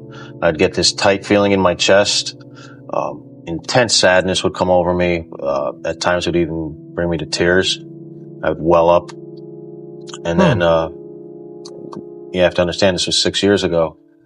And the way that I sort of okayed it in my mind was that I don't think whatever was out there was really intentionally looking for me. I think I got in the way of something that was going on. I think that the person sitting next to me, the woman in front of me, was reaching out for that person, and I just happened to get in the middle while that was going on, and everything must have been just right, and I happened to witness it. I have to say here that there was a man by the name of Buddha who was murdered. His body was taken and thrown into a quicksand pit, which is right in back of the Baptist church. Like a sinkhole. We believe that this was the spirit of Mr. Buddha that Rod here seen sitting alongside of him. Now, he had 2 encounters, which is very unusual, within minutes. Seconds. Had you ever seen a ghost before that, Rod? I never had any real experiences with as ghosts a boy, there was something, but it wasn't anything as profound as that experience. Was clear. But you got to remember that, this white lady, she's been photographed, she's been filmed. Now, we're saying that a person taking a full loaded camera, film, going outside of the cemetery. Don't go inside because you could be arrested, especially after 9 o'clock at night. Taking photographs, chances are 8 out of 10 times you're going to come out with ghost globules, electromagnetic energy. When the Sally Jesse Raphael show filmed down there at the cemetery, you were there that night. Right. I was standing with the producers, and they were looking at me, and all of a sudden they turned, they said, my God, look at that. And they seen what we call a ghost veil going right over cemetery. Now, this is what they seen, and they talked about this 2 separate on the producers. show. Right. Pardon? 2 separate producers saw that. 2 separate producers, yes. And I'd like to ask you, Lorraine, because you're a psychic and a clairvoyant, the reason why, number 1, those spirits might have come to Rod, and number 2, why does Rod, for years afterwards, feel this sadness and get choked up when he thought of it? All right. For one thing, let me say, Rod is a very special person. I have always said this from the very time I ever met the man. There is something very special about Rod Vesey. I don't really You two know. haven't seen each other, have you? No, there is something very special about him. He has. Rod is what we call an old soul. He goes way back. What does that mean? He has a love of animals and birds. There's a hawk that's out in the woods near his house, and he can whistle. And this wild hawk will come circling around, and he comes to Rod when he calls him, and he has a fascination for Indian lore, Indian life. But I believe that Rod is an old soul, and that's why he had these experiences through his sensitivity. But anyway, where Rod is concerned, I feel this is why the experience. Now, the reason for the sadness, the reason for the pain that Rod feels is like a radiotelethesis, where you actually take on the pain, the anguish of the spirit. You feel their anguish, their emotion. And this woman, the spirit of this white lady, is a very troubled spirit. She has never found peace. She is still wandering. There are still encounters, but everybody who has an encounter won't have the same credibility as Rod will have. But their accounts are just as important, Tony, and we record all of their accounts. But anybody can take film there, photographs. Now, you now know Rod very well. But when Rod first came to you, Ed, to tell you the story about the White Lady, how did you determine that Rod was not imagining this, was just making up a story to get maybe in the limelight? How did you say to yourself, Rod is very credible? First of all, remember that I've interviewed thousands of people all over the world. I watched their body movements. I watched them. He said the right things. When I asked him a question, he came up with the right answers. Looking at Rod and knowing that he was telling the truth wasn't too hard for me, because I watched him very closely. I've been down those roads many times, and what he was saying was right on. You know. The other thing too, Tony, is I remember when Ed was interviewing him, I had come home, and he was sitting there. And from that time on, as I looked at his aura, I knew. You knew. I knew. He was knew. telling the truth. Well, I knew beyond the truth. Both him and Lorraine were kind of weird, though, because we went over to his house, and he said to Lorraine, "Do you want to go flying with me, Lorraine?" And I said, "Can I go flying too?" And he said, "No." No. I said, "Well, why can't I go flying?" He said, "Because you're not sensitive enough." Well, that's nice. Thanks, Rod. You must have made points with Ed Bear that night. I think we do have some slides we brought. Yeah, we've got some interesting slides. In fact, you'll see the picture of the Union Graveyard first. That sign has been stolen by souvenir hunters, I guess. Okay, the Union Graveyard. Let's talk about it a little bit. It was a lot of tragedies. Built in, a lot of tragedies. Started in 1760. 1760, Tony. There it is. Route 59 in Sport. No there. Yes, Sport Hill Road. Next, you're going to see a painting that I did way back in 1968. Yes. When people were telling me what they were seeing at the Union Graveyard. Here's Lorraine and I, America's top Ghostbusters, traveling to Australia, traveling to Europe, traveling to Mexico, Canada, across the country, looking for ghosts, and they're right in our backyard. And I did this painting, an illustration of the White Lady in 1969. This is So what 1969 it was. Okay, let's see the next slide if we could. There it is, Tony. Wow. Now that's one of the original That's your paintings. rendition of the White Lady. That was my impression of the White Lady that I painted of her, right? Wow. Yeah. Okay. Keep in mind that the first official sighting was 50 years ago. There were the Barberi brothers, who were just boys at the time, and one of them became a state trooper later, and we talked with him, and he still says today, yes, what I seen was the White Lady. They were playing cowboys and Indians, and they had a home right above the cemetery. There was no trees there at the time, and suddenly they described what looked like a lady in white with all these black figures around her, arguing with her. And they ran in, they told the parents. The father poo-pooed the whole idea. The mother came out, and by that time, of course, everything was gone. And she said, well, you imagined it. And 50 years ago, it's rural today. Can you imagine what it was 50 years ago? Where their house was, there was a dirt road leading up to it. And she said, well, maybe at the crossroads, you've seen headlights of a car. Now, they weren't seal beams then, Tony. 1930s, there was no seal beams then. You're talking about lights that just about went from here to the wall over there. And the kids said, no, Mom, no, we seen a lady, and she was arguing with these dark shadows around her. Well, that was the first official sighting, but they went on to see the White Lady many times later, especially Bo, who was the other brother. He was quite a hunter. He would get up into this apple orchard, and he'd look down into the cemetery, and the deer would come down at the night, and he would jacklight them. And he had seen the White Lady on at least 4 other occasions after that. Then there was people who would be driving down Route 59. An owner of a local store right there on Monroe told me that it was a foggy night. He was coming back from Westport. He seen this lady walking along the road. And he thought, well, here it is. It's like 1 o'clock in the morning. It's foggy out, and she's walking by herself. He stopped the car. He rolled down the window, and he asked her if she needed help. And she just looked at him, shook her head, and she disappeared. Now, these are the kinds of experiences we had. Now, you'll see some of the pictures taken. What else do we have, Ed? All right. That's Union Graveyard, and that fog-like substance that you see there, of course, is the electromagnetic energy which the spirits use to manifest themselves. They form into a figure of a man, a woman, or a child. Now, you'll also see ghost globules in some of these other pictures. Okay. Well, whenever the next one comes up, we'll examine that one. Okay. Now, that's what we call our Ballerina ghosts. Ballerinas. You notice that the torsos have appendage-like arms and legs. They're just spreading out all over the place. They look like they're dancing right across. Right there, you see at least 4 different ghostly figures.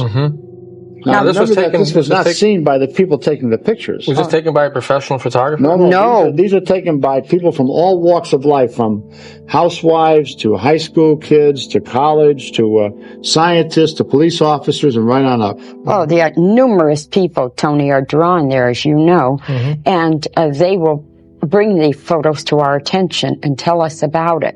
And always the same way. And I have to reiterate here, this is not fog. No. This is not smoke. No. These are clear nights when these pictures are taken. It's not car exhaust. Not a car exhaust. Remember that, we're serious investigators. We insist that when people take pictures like this, that it is a clear night. We're not looking to take pictures of fog and smoke. We're looking to take pictures of something supernatural. Would you say that any viewer watching tonight could go out to that cemetery with a camera, take a roll of film, and perhaps get ghost globules and Yes. What I would say for anybody to do. We have the next picture. Would be to take an go with an unloaded camera, load it at the site, shoot a full roll of film, then send it through general processing. And your chances are about 90% that you are going to get photographs of ghosts. The slide that was up. That was the graveyard. This is electromagnetic energy. I call this my Jack Palance ghost. You can see there's sort of like the sharp chin and the eyes and the face and everything. And a lot of people, they'll see a woman there sort of dancing across that graveyard. You notice the torso and the legs? Yes, I can see it. We have the next one? Okay, next slide, please, when you get a chance. So, Rod, have you had any more encounters at all? Anything else? Anything else happen? Yes. Stuff has happened around my own house now. Very beautiful. If you don't mind, can you tell us? Well, it was, a year or two after that? 2 years after? Yes. We got a call. And I heard music in my house. Now, the TV was off, the radios are off, nobody's home, and I can hear real nice music box music playing. Beautiful. Listened to it for a couple minutes, and then I started getting nervous. Right? I don't care how tough you are and how much people say, I wish it would happen to me. When it happens to you, it'll scare the bejeebers out of you, and I don't care how tough you are. So I got nervous. Well, who are you going to call? Right, Ghostbusters. Called Ed and Lorraine. I said, Lorraine, you got to come over here. You have to listen to this music. So within 3-4 minutes, they were at my house. And brought Lorraine upstairs, and I said, all right, stand here and listen. By that time, the music was starting to get faint. It was starting to fade. Lorraine heard the exact same music to the point where she said, Rod, it's not that I don't believe you, but will you open that door? Because she heard it coming from behind the bedroom door. I moved the bedroom door, and the carpet was there. That was the only thing that was behind the door.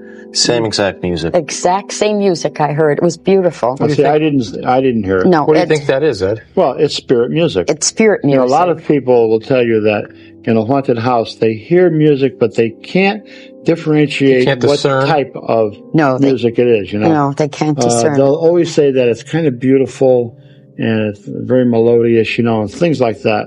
But this is actually coming through clairaudience. That's the sensitivity factor. Yes. Yeah. But it was almost as if by the time I got there and went behind that door in Rod and Pam's bedroom, it was almost as if it were leaving and going above us.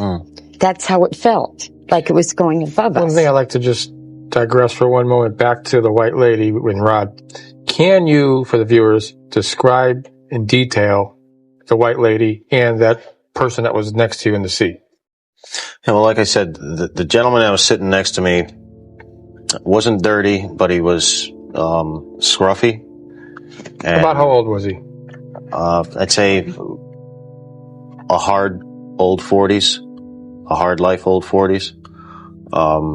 He had, like I said, a brownish hat. Was it like with a small cap? No, it No. was a hat. It was kind of squished on the top, and it had a very small brim going around it. And scruff on his face. And he was just sitting there, and he was looking dead straight ahead, no emotion at all. Didn't look at you at all. Never looked at me. Did you smell anything or anything? No, Tony, you have to understand that all of this from the time it started to the time it stopped is the time that it takes you to travel 300 feet in a car. So we're talking very fast here. Okay, so you saw him first. Him first. I looked at him, looked back. The woman that was standing in the front, the garment that she was wearing, Sam always gets angry at me. I don't Looked like an old house coat that my wife has. It's old, washed out blue color.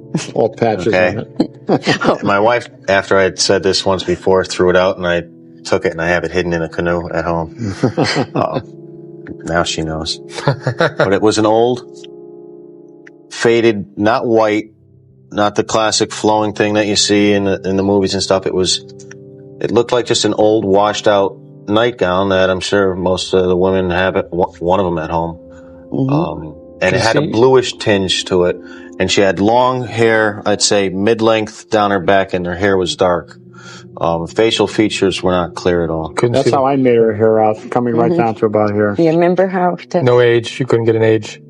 She was younger than a gentleman by far. I would say mid-30s to late 30s. That's the impression I got. Mid-30s to late 30s. Yeah. I couldn't make her out clearly, but that's the impression I got, that she was late 30s or early 40s. Are there any more slides, Ed, that you'd like to? I don't know. Yes, There's the look. ghost- These are what we isn't that call beautiful? ghost globules. Yes. Now, when a person sees one of these in a home, for instance, in a bedroom, it'll float around the room, then it'll go into a cigar shape, and then you will see the apparition or ghost. But I think there's a couple more of those in here, in fact, showing the Baptist church, too. Okay, we'll go to those. You do have pictures. This is one of our investigators fooling around one night, and she's invited one of the ghosts to sit on her hand. Well, you can see one of them complied with her request, sitting on the top of her hand. That's right outside the gates of Union. That's outside the gates of Union Graveyard, right? Okay. And the next slide? I know we have the church there with a lot of ghost globules. So here's some there's more. another globule. Now, a lot of people say, well, it was snowing or it was raining. No. We don't get this when it snows or rains. I mean, we've been out into England. We've taken hundreds and hundreds of photographs. We never get nothing like that. Yeah, it's amazing that all the pictures you've taken, you go to that Union Graveyard and you get these. Yeah, right. And here's a large one. Oh, isn't that beautiful? Combined with the electromagnetic energy and the ghost globule. If anybody's seen The Wizard of Oz, they remember how this ghost globule came down, all of a sudden the beautiful fairy princess came out. Yes, right. Well, that's really good. What is this shot here, Ed? This is the Baptist church. And again, this was taken on Halloween night. They say that the spirits, evil spirits, leave their graves on Halloween night, and that's true. This boy that took these pictures got hundreds of these ghost globules all around the cemeteries. And this is at a crossroads. And crossroads are considered very magical places. That's some of the headlines you're going to be showing now. Okay. Yeah, I do have 3 newspaper articles here from the Connecticut Post. I think they're all from the Connecticut Post. And it depicts some of the scenes that have happened at the Easton Graveyard. The first one I'd like to just show to the audience, if I could. Apparitions seen at their Easton haunts. So what is this article about, Ed? It's all about, people seeing the ghosts there. Okay, and I'll show the other one. Now we have TV's Sightings, I guess. Sightings did a whole thing on it. They did a very good job on it.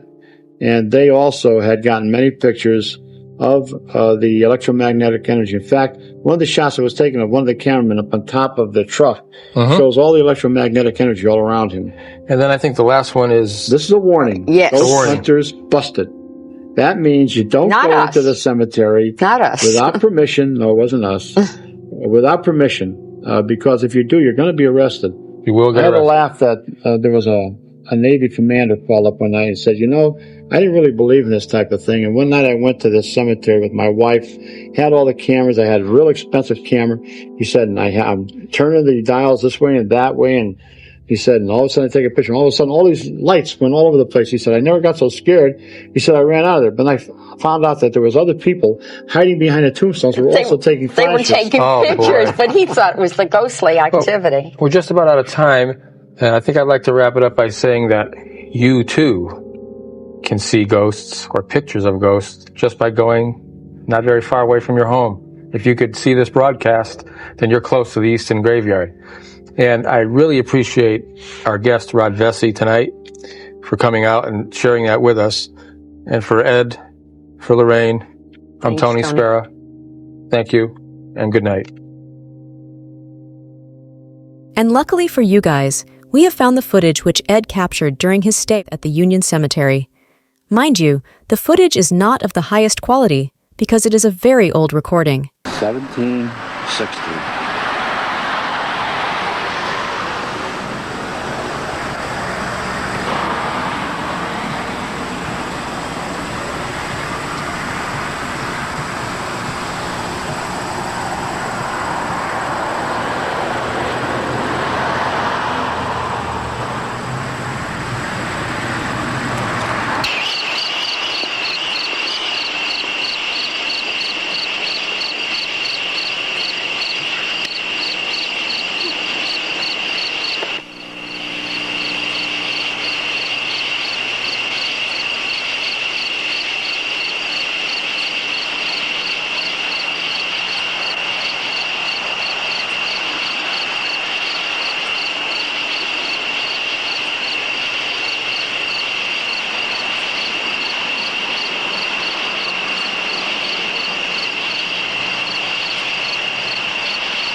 If we speed up the clip, we can make out a white figure moving across the graveyard.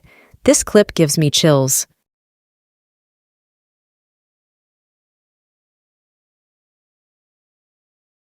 Hey, before we move on to the last case, why don't you take a moment to like and subscribe? Thank you! The last case of this video is the South End Werewolf. The South End Werewolf case is a fascinating and chilling tale that involves a British man named Bill Ramsey, who claimed to have experienced terrifying werewolf-like transformations. The story begins in the 1980s, when Ramsey, a resident of Southend-on-Sea, started experiencing strange and unexplained phenomena. According to Ramsey, he would undergo sudden and intense transformations, during which he would feel an overwhelming surge of energy and strength. His body would allegedly undergo physical changes, including hair growth, claw-like fingernails, and enhanced senses. He would also experience vivid visions and a strong desire to hunt and kill. Ramsey's transformations were often triggered by full moons and would leave him with no memory of his actions during that time. He would wake up in strange locations, covered in mud and blood, with no recollection of how he got there. Desperate for help, Ramsey turned to the famous paranormal investigators, Ed and Lorraine Warren, who were known for their expertise in dealing with demonic possessions and supernatural cases. The Warrens, who had investigated numerous high-profile cases, including the Amityville Horror and the Enfield Poltergeist, were intrigued by Ramsey's claims and decided to investigate further. After conducting a series of interviews and investigations, the Warrens concluded that Ramsey was indeed possessed by a malevolent entity, which they believed was a demon or an evil spirit. They claimed that this entity was responsible for Ramsey's transformations and was feeding on his fear and anger. In 1989, the Warrens performed an exorcism on Ramsey, which they claimed was successful in removing the demonic presence from his body. The exorcism was an intense and dramatic ceremony during which Ramsey allegedly exhibited violent behavior, including growling and snarling like a wild animal. After the exorcism, Ramsey reported a significant decrease in his transformation episodes, and he was able to lead a relatively normal life. The Warrens published a book about the case in 1991, titled Werewolf, A True Story of Demonic Possession, which details their investigation and the exorcism. The South End werewolf case remains one of the most bizarre and intriguing cases of alleged demonic possession and werewolf transformations, and continues to fascinate paranormal enthusiasts and skeptics alike. While the authenticity of the case has been questioned by some, the Warrens' involvement and the dramatic events surrounding the exorcism have cemented its place in the annals of paranormal history. Let's check out an interview regarding this case with Ed and Lorraine Warren. Welcome to BBC One. No, ladies and gentlemen, you're not listening to London's BBC One. You're watching your local cable access program. My name's Tony Spera, with Ed and Lorraine Warren tonight on Seekers of the Supernatural. And tonight, ladies and gentlemen, you may be wondering why I'm wearing this British police helmet. Well, I'm wearing it because we're going to be speaking about a very intriguing case that happened in London. It began in London, a little suburb called Southend-on-Sea, where a werewolf of London was found. Ed and Lorraine Warren will investigate this, and we'll talk to you about it. We have a film, an actual interview with a werewolf from Ed and Lorraine Warren's house. So maybe I should take this hat off, even though I like it. I think I'll maybe keep it. And we'll talk to Ed and Lorraine Warren about this intriguing case. So I'd like to start out with Ed, if I could first. Ed, can you tell us about this actual case of lycanthropy? Well, this is the first case of a werewolf, or lycanthropy, which is a scientific name for it, that we ever came across in 45 years of investigations. Lorraine and I were at a friend's home, and we were speaking and talking, fooling around. All of a sudden, my attention was drawn to the fact that there was another Werewolf in London picture on. Mm-hmm. I thought, my God, they made another one? But this was different. It was on sightings, and I looked at it, and I was watching these police officers, real London police officers, talking about being attacked by a real werewolf. And I looked at Lorraine, and I said, what do you think about this? And so as we watched, we realized that this man was the first case of lycanthropy that we ever had come across. So we took it so seriously that we flew to California. We talked with the producers of the show. They told us, yes, that Bill Ramsey was considered a real-life werewolf. And so then we flew to England, and we talked with Bill Ramsey, and I talked and interviewed the police officers who were actually attacked by this man. Now, he stands about 5'7". He weighs maybe 150 pounds. But he would take some of these bobbies, who were well over 6 foot, over 200 pounds. He'd throw them around like they were kindling wood. And the stories that they told us about this man were incredible. How he would ask to be locked up in a jail cell for his protection and the protection of the public. Now, the people out there listening to us right now are probably saying, come on, what are you talking about? A werewolf. Well, I think by the end of this program, they'll realize that Bill Ramsey was a real-life werewolf. But it was Lorraine, really, that talked me into going into London. That's I understand that Lorraine was instrumental in getting both of you involved in this case. Lorraine, can you tell us what happened? For someone, Tony, that was never interested in things like ghouls and werewolves and vampirism, those things never really interested me. Things like ghosts and haunted homes, yes, I was more open to the fact where human spirits were concerned and the fact that homes could be haunted in such a manner. But there was something in the interview that day as we watched that television show in a friend's home after dinner that I looked at that man and knew that that was very sincere, that something was very real. And something inside of me, Tony, told me that I could help him. Now, how I could help him, I really didn't know. But I carried it according to family and friends, Tony, I carried it to extreme.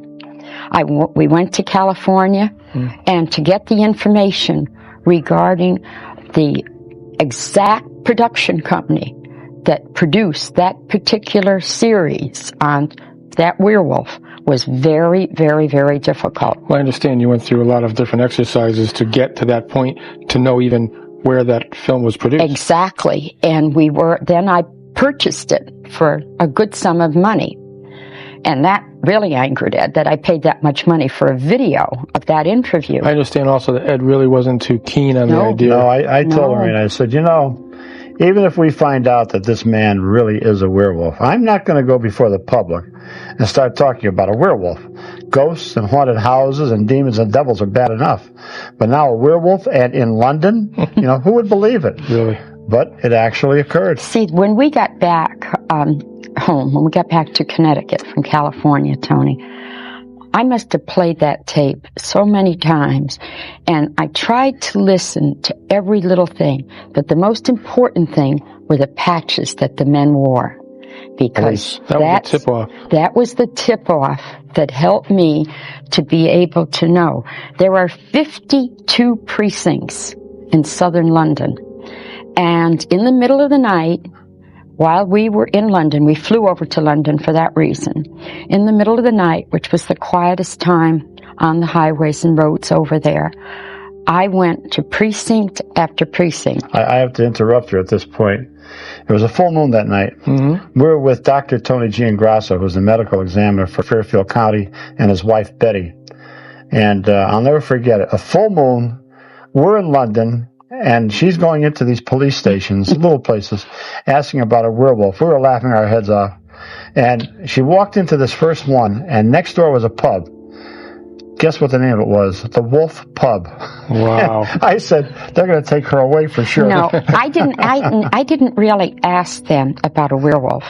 I said, I understand you had a case of lycanthropy in the area of southern London. How many cops would know what lycanthropy is? I know, really. But they would say, they were always very, very nice. They were reserved and they were nice to me. And they would say things like, we don't know anything about your case of lycanthropy, but you sure made our night. Can you imagine walking into an American police station and saying, I'd like to know about your werewolf in this area? But it was the following morning, Tony, after, kind of an exhausting night, that we checked out of our hotel, and we were waiting for a flight to come in with some other researchers who were joining us. And the flight was going to be late. It was a Pan Am flight. It was going to be late. And so I went back in the hotel lobby, and all of the phone numbers that I was able to get from all of these police precincts that I went to, I started calling numbers. I got a fistful of change, and I started using the phone. And finally, out of all of the numbers, I called this one number, and I said to the party on the other end, I find it very difficult to believe that something as outstanding as this and took place happened in this area, but no police are able to help me. Now, why I directed it in that manner on that one phone call, I really don't have the answer. But he said, just let me switch your call. And the next voice I heard was, this is Detective Sergeant Peter Hamilton. And I said to him, well, boy, we're off to a right start. You have the same last name as my mom's maiden name. Now, of course, that's difficult to do with the British, to be quite that bold and forward. Very reserved. And jovial about it. Yeah. Yes. And did it work? Did it break the ice? So he said to me, you're looking for our werewolf? Tony, you don't know what I felt at that point. All of that work, suddenly it was just so rewarding just to know we reached a point where we could get to the source.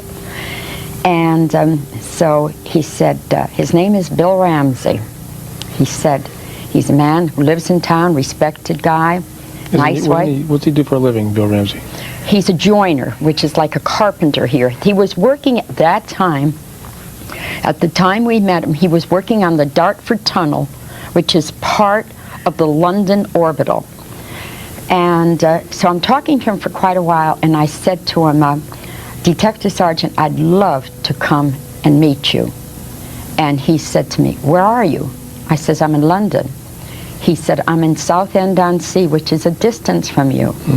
But he said, I really couldn't talk with you until I got permission from my governor. And I said, but you are talking to me. Right. And he said, that's what I love, is assertive American women. So he said, give me the phone number where you're going to be staying. And so I said to him, well, when we leave London, we're going up to the North Sea. We're going to be staying in Hunstanton, which is Norfolk area, to maybe 2 hours drive outside of London. Well, he called. He did call. He made 3 phone calls. And where we were staying, at Sheila Tweedy Smith's, where you have stayed with us, Tony, on many occasions, she didn't want to disturb us. Once they called, it was in the evening, she didn't want to disturb us because we were resting in our room. The second phone call he made, we were having breakfast, and she didn't want to disturb us. One of the most important cases of our life. And she didn't want to disturb us. A real-life werewolf, and she didn't want to disturb us. And the third phone and the police call... said that, calling for you. Right. She said, I don't want to disturb you. And the third phone call, I overheard and went to take the call. And we went down there. Now, that day, they introduced us to Bill and Nina Ramsey. Beautiful couple. She works for immigration, and he was respected man. They had grown children in college, and they had a family dog. Now, that family dog... The dog's name wasn't Wolf by chance? No, it was Shadow. Oh, Shadow. Okay. Shadow. You know, I have to tell you, though, Terry Fisher was a sergeant on the English Police Department. He was one of the ones who was attacked by Bill Ramsey. Now, this guy stands about 6'3", weighs about 250. Good shape. When I went to his house and I said, I would like you to come over to the pub with us when we interview Bill Ramsey. And he said, there's no way he wouldn't do that it. I would go near that man. He said, I don't care if there's 100 police around, I would not go near him.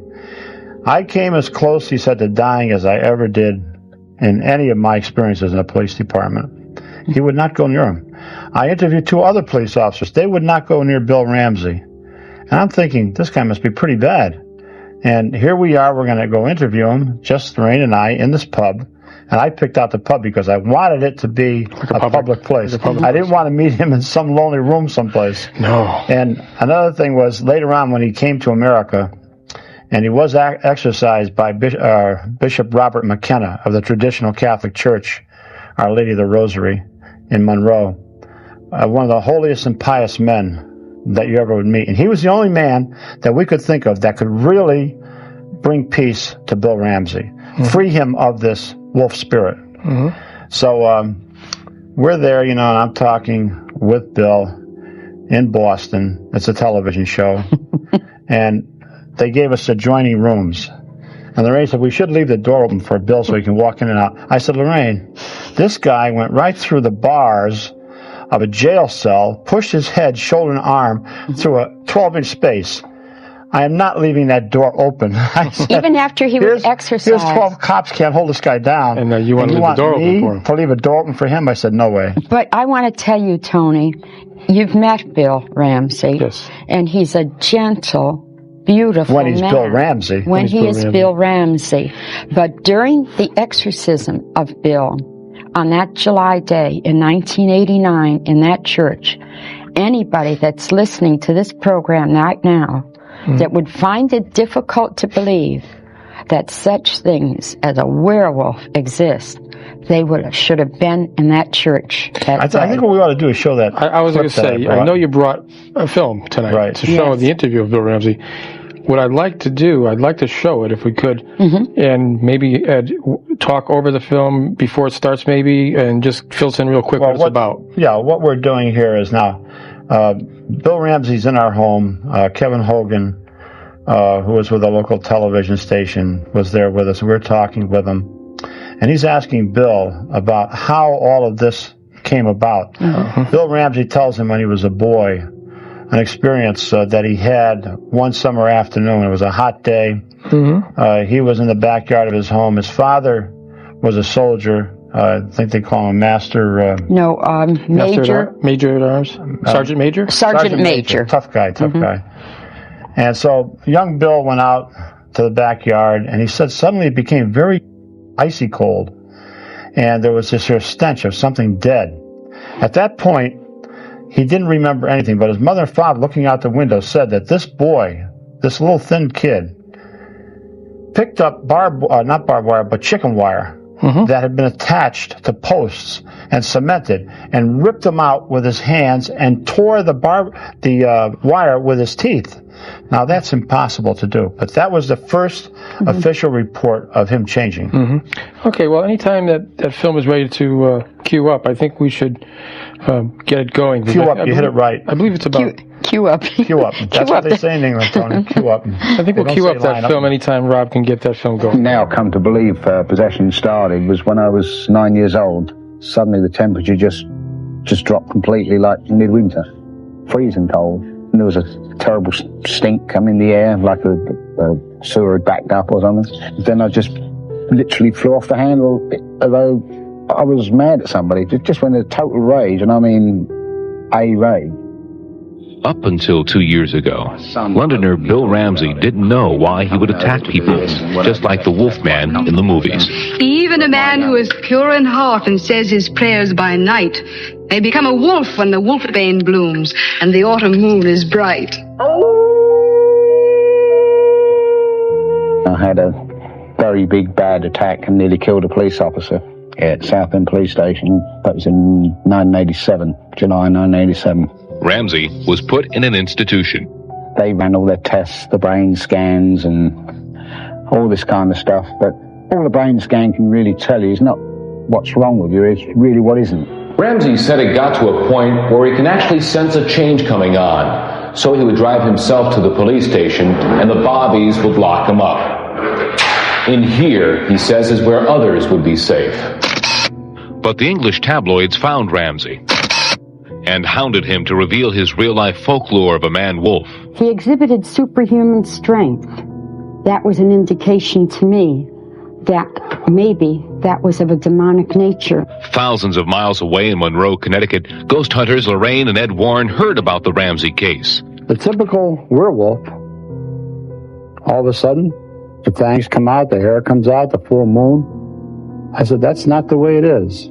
This is a possession by the wolf spirit. Intrigued, the Warrens went to London and met Ramsey.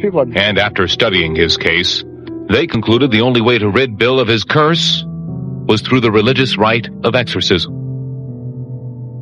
It was performed in Monroe with the help of Bishop Robert McKenna.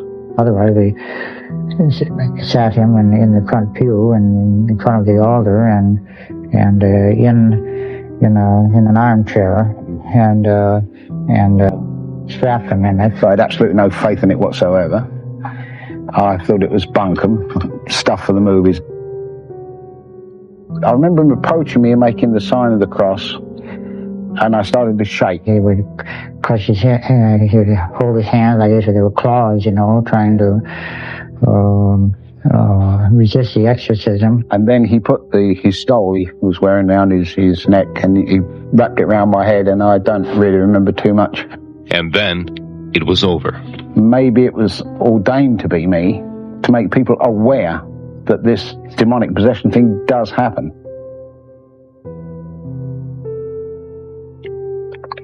So, Ed, what is Bill Ramsey doing right now? Bill Ramsey, of course, is back to his normal self. So he's back to his normal self. Yes, Tony, he is back to his normal self. Thank God for men like Bishop Robert McKenna. As I said earlier, is one of the most pious and holy men that I've ever come across.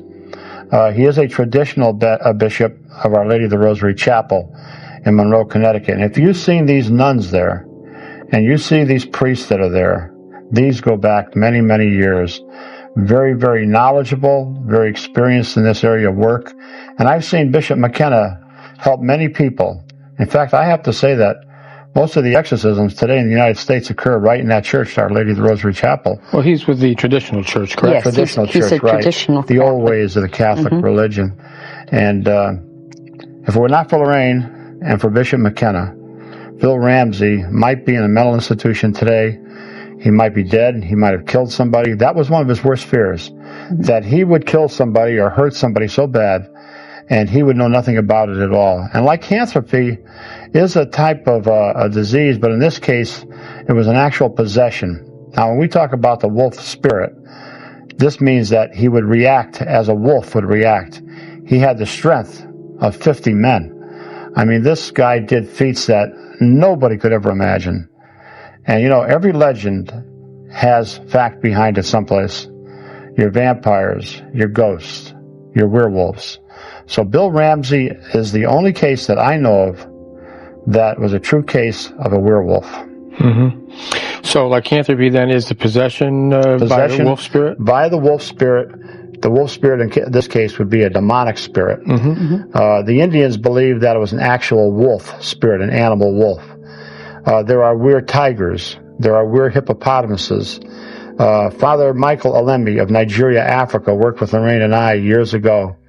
And he told us about his village in Nigeria, Cross River, and about how the hippopotamus, the crocodiles, would be possessed by what they call the water society, which were men that would go into a catatonic state. And they would leave that physical body with the astral body, and they would possess the body of a crocodile or a hippo or a tiger. And then they would do their foul deeds.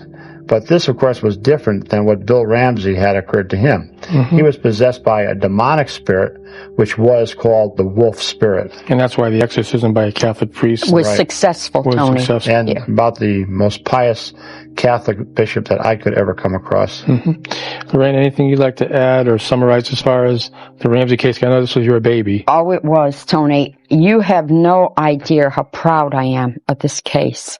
I mean, and then to have it have a positive end, that hot July day in that church in Monroe was the culmination of everything. And we knew that there was only one person that could help Bill Ramsey. And you know what happened, Tony? I had tried very hard to find funding. See, I wanted nothing to do with any money connected with this. And so I needed to find funding in order to bring Bill Ramsey to this country to be exorcised. Otherwise, Ed and I would have had to live over in England for a period of time, and time just wasn't on our side to do that. I think it's important to acknowledge the British police why departments. We got these? I understand they gave you an actual helmet. This is an actual helmet from the Essex Police. Yes. And that's an actual woman's helmet. I'm holding this, ladies and gentlemen. This is not a fake. It's not one of those souvenirs. Oh, it even has numbers in it. Yes. And I also understand that they gave you a plaque. And they also gave Ed and Lorraine an actual police badge as Essex Police. And I really like to congratulate, for any British citizens out there listening, that the British police departments and the British people in general are very congenial, and they were more than forthcoming in trying to help you out. They helped in this us. Case. Thankful. You have no idea how thankful they were, Tony, and how much they went out of their way, unlike a lot of people that might in this country, how they went out of their way to be of help to us and document. Now, I'm talking about police officials. I'm speaking of bobbies. I'm speaking of everyone that we dealt with in order to document this case. Mm-hmm. But after all the documentation that we had, and it all on video as well as records, when I asked Bishop McKenna, Bishop, I said, would you like to borrow the tape, and would you like to borrow all of the material so that you can see the documentation? He said to me, no, because then I might be frightened. He said, I would rather do it, and help that man. I don't know if we can get a shot of this. Maybe we can go to the camera one, and see if we can get it might be a little glary. But if we can get a picture there. Oh, there. It says the aftermath. And on this other page here where my fingers are, it's showing Bishop McKenna and Bill Ramsey. I guess this was after the exorcism? Right after the exorcism. How long did this exorcism take? 40 minutes. Not long, only 40 minutes, Tony. One time. Right. Yes. And it worked. And again, I attribute that to Bishop McKenna. Yes. Okay, and this is the book Werewolf that could be purchased still to this day, correct? Yes, it can. This is by Ed and Lorraine Warren, of course, with Bill Ramsey and Robert David Chase. And I believe this is also in hardcover. Yes, I'm sorry, in paperback. softcover. Yes, it's it in is, hardcover Tony. here, of course. How could they get this book? Just go to a bookstore? Yes, they can order it This is through the places. softcover. They can order it through Here's the places like. softcover. So if you want to get the detailed version of this story, and it is quite a fascinating story at that, you could go to any library, perhaps, or any bookstore to get a copy of this. Walden Books, Barnes and Noble. And read up on the werewolf. So, Ed, do you think that this is a common occurrence? Oh, I don't think it's a common occurrence. No, because, this is the only case we ever came across. But it's real, though. It's real. Yes. This is a real thing. How about vampires, too? Vampires are part of this whole mystique. A vampire, of course, your movie stereotype vampire, it doesn't really happen like that.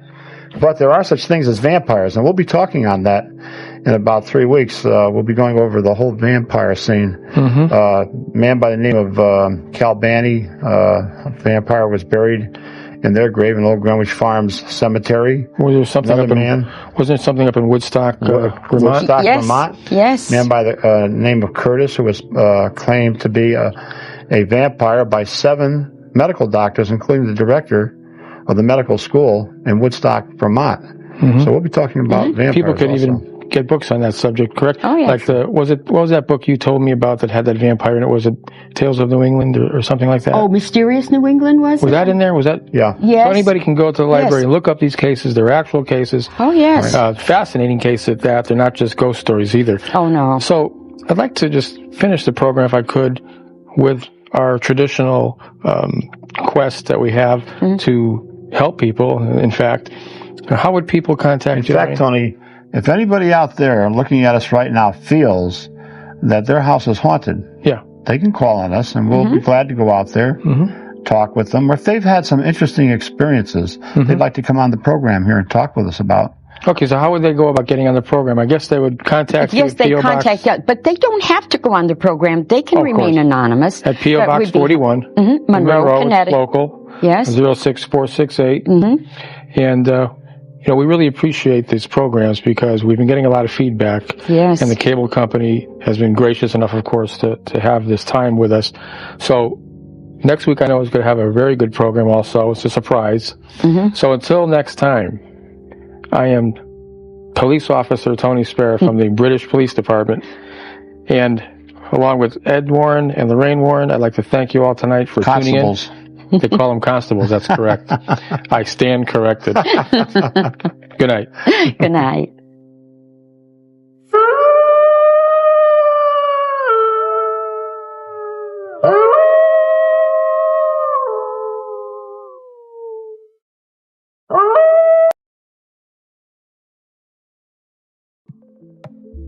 Hey, thanks for watching.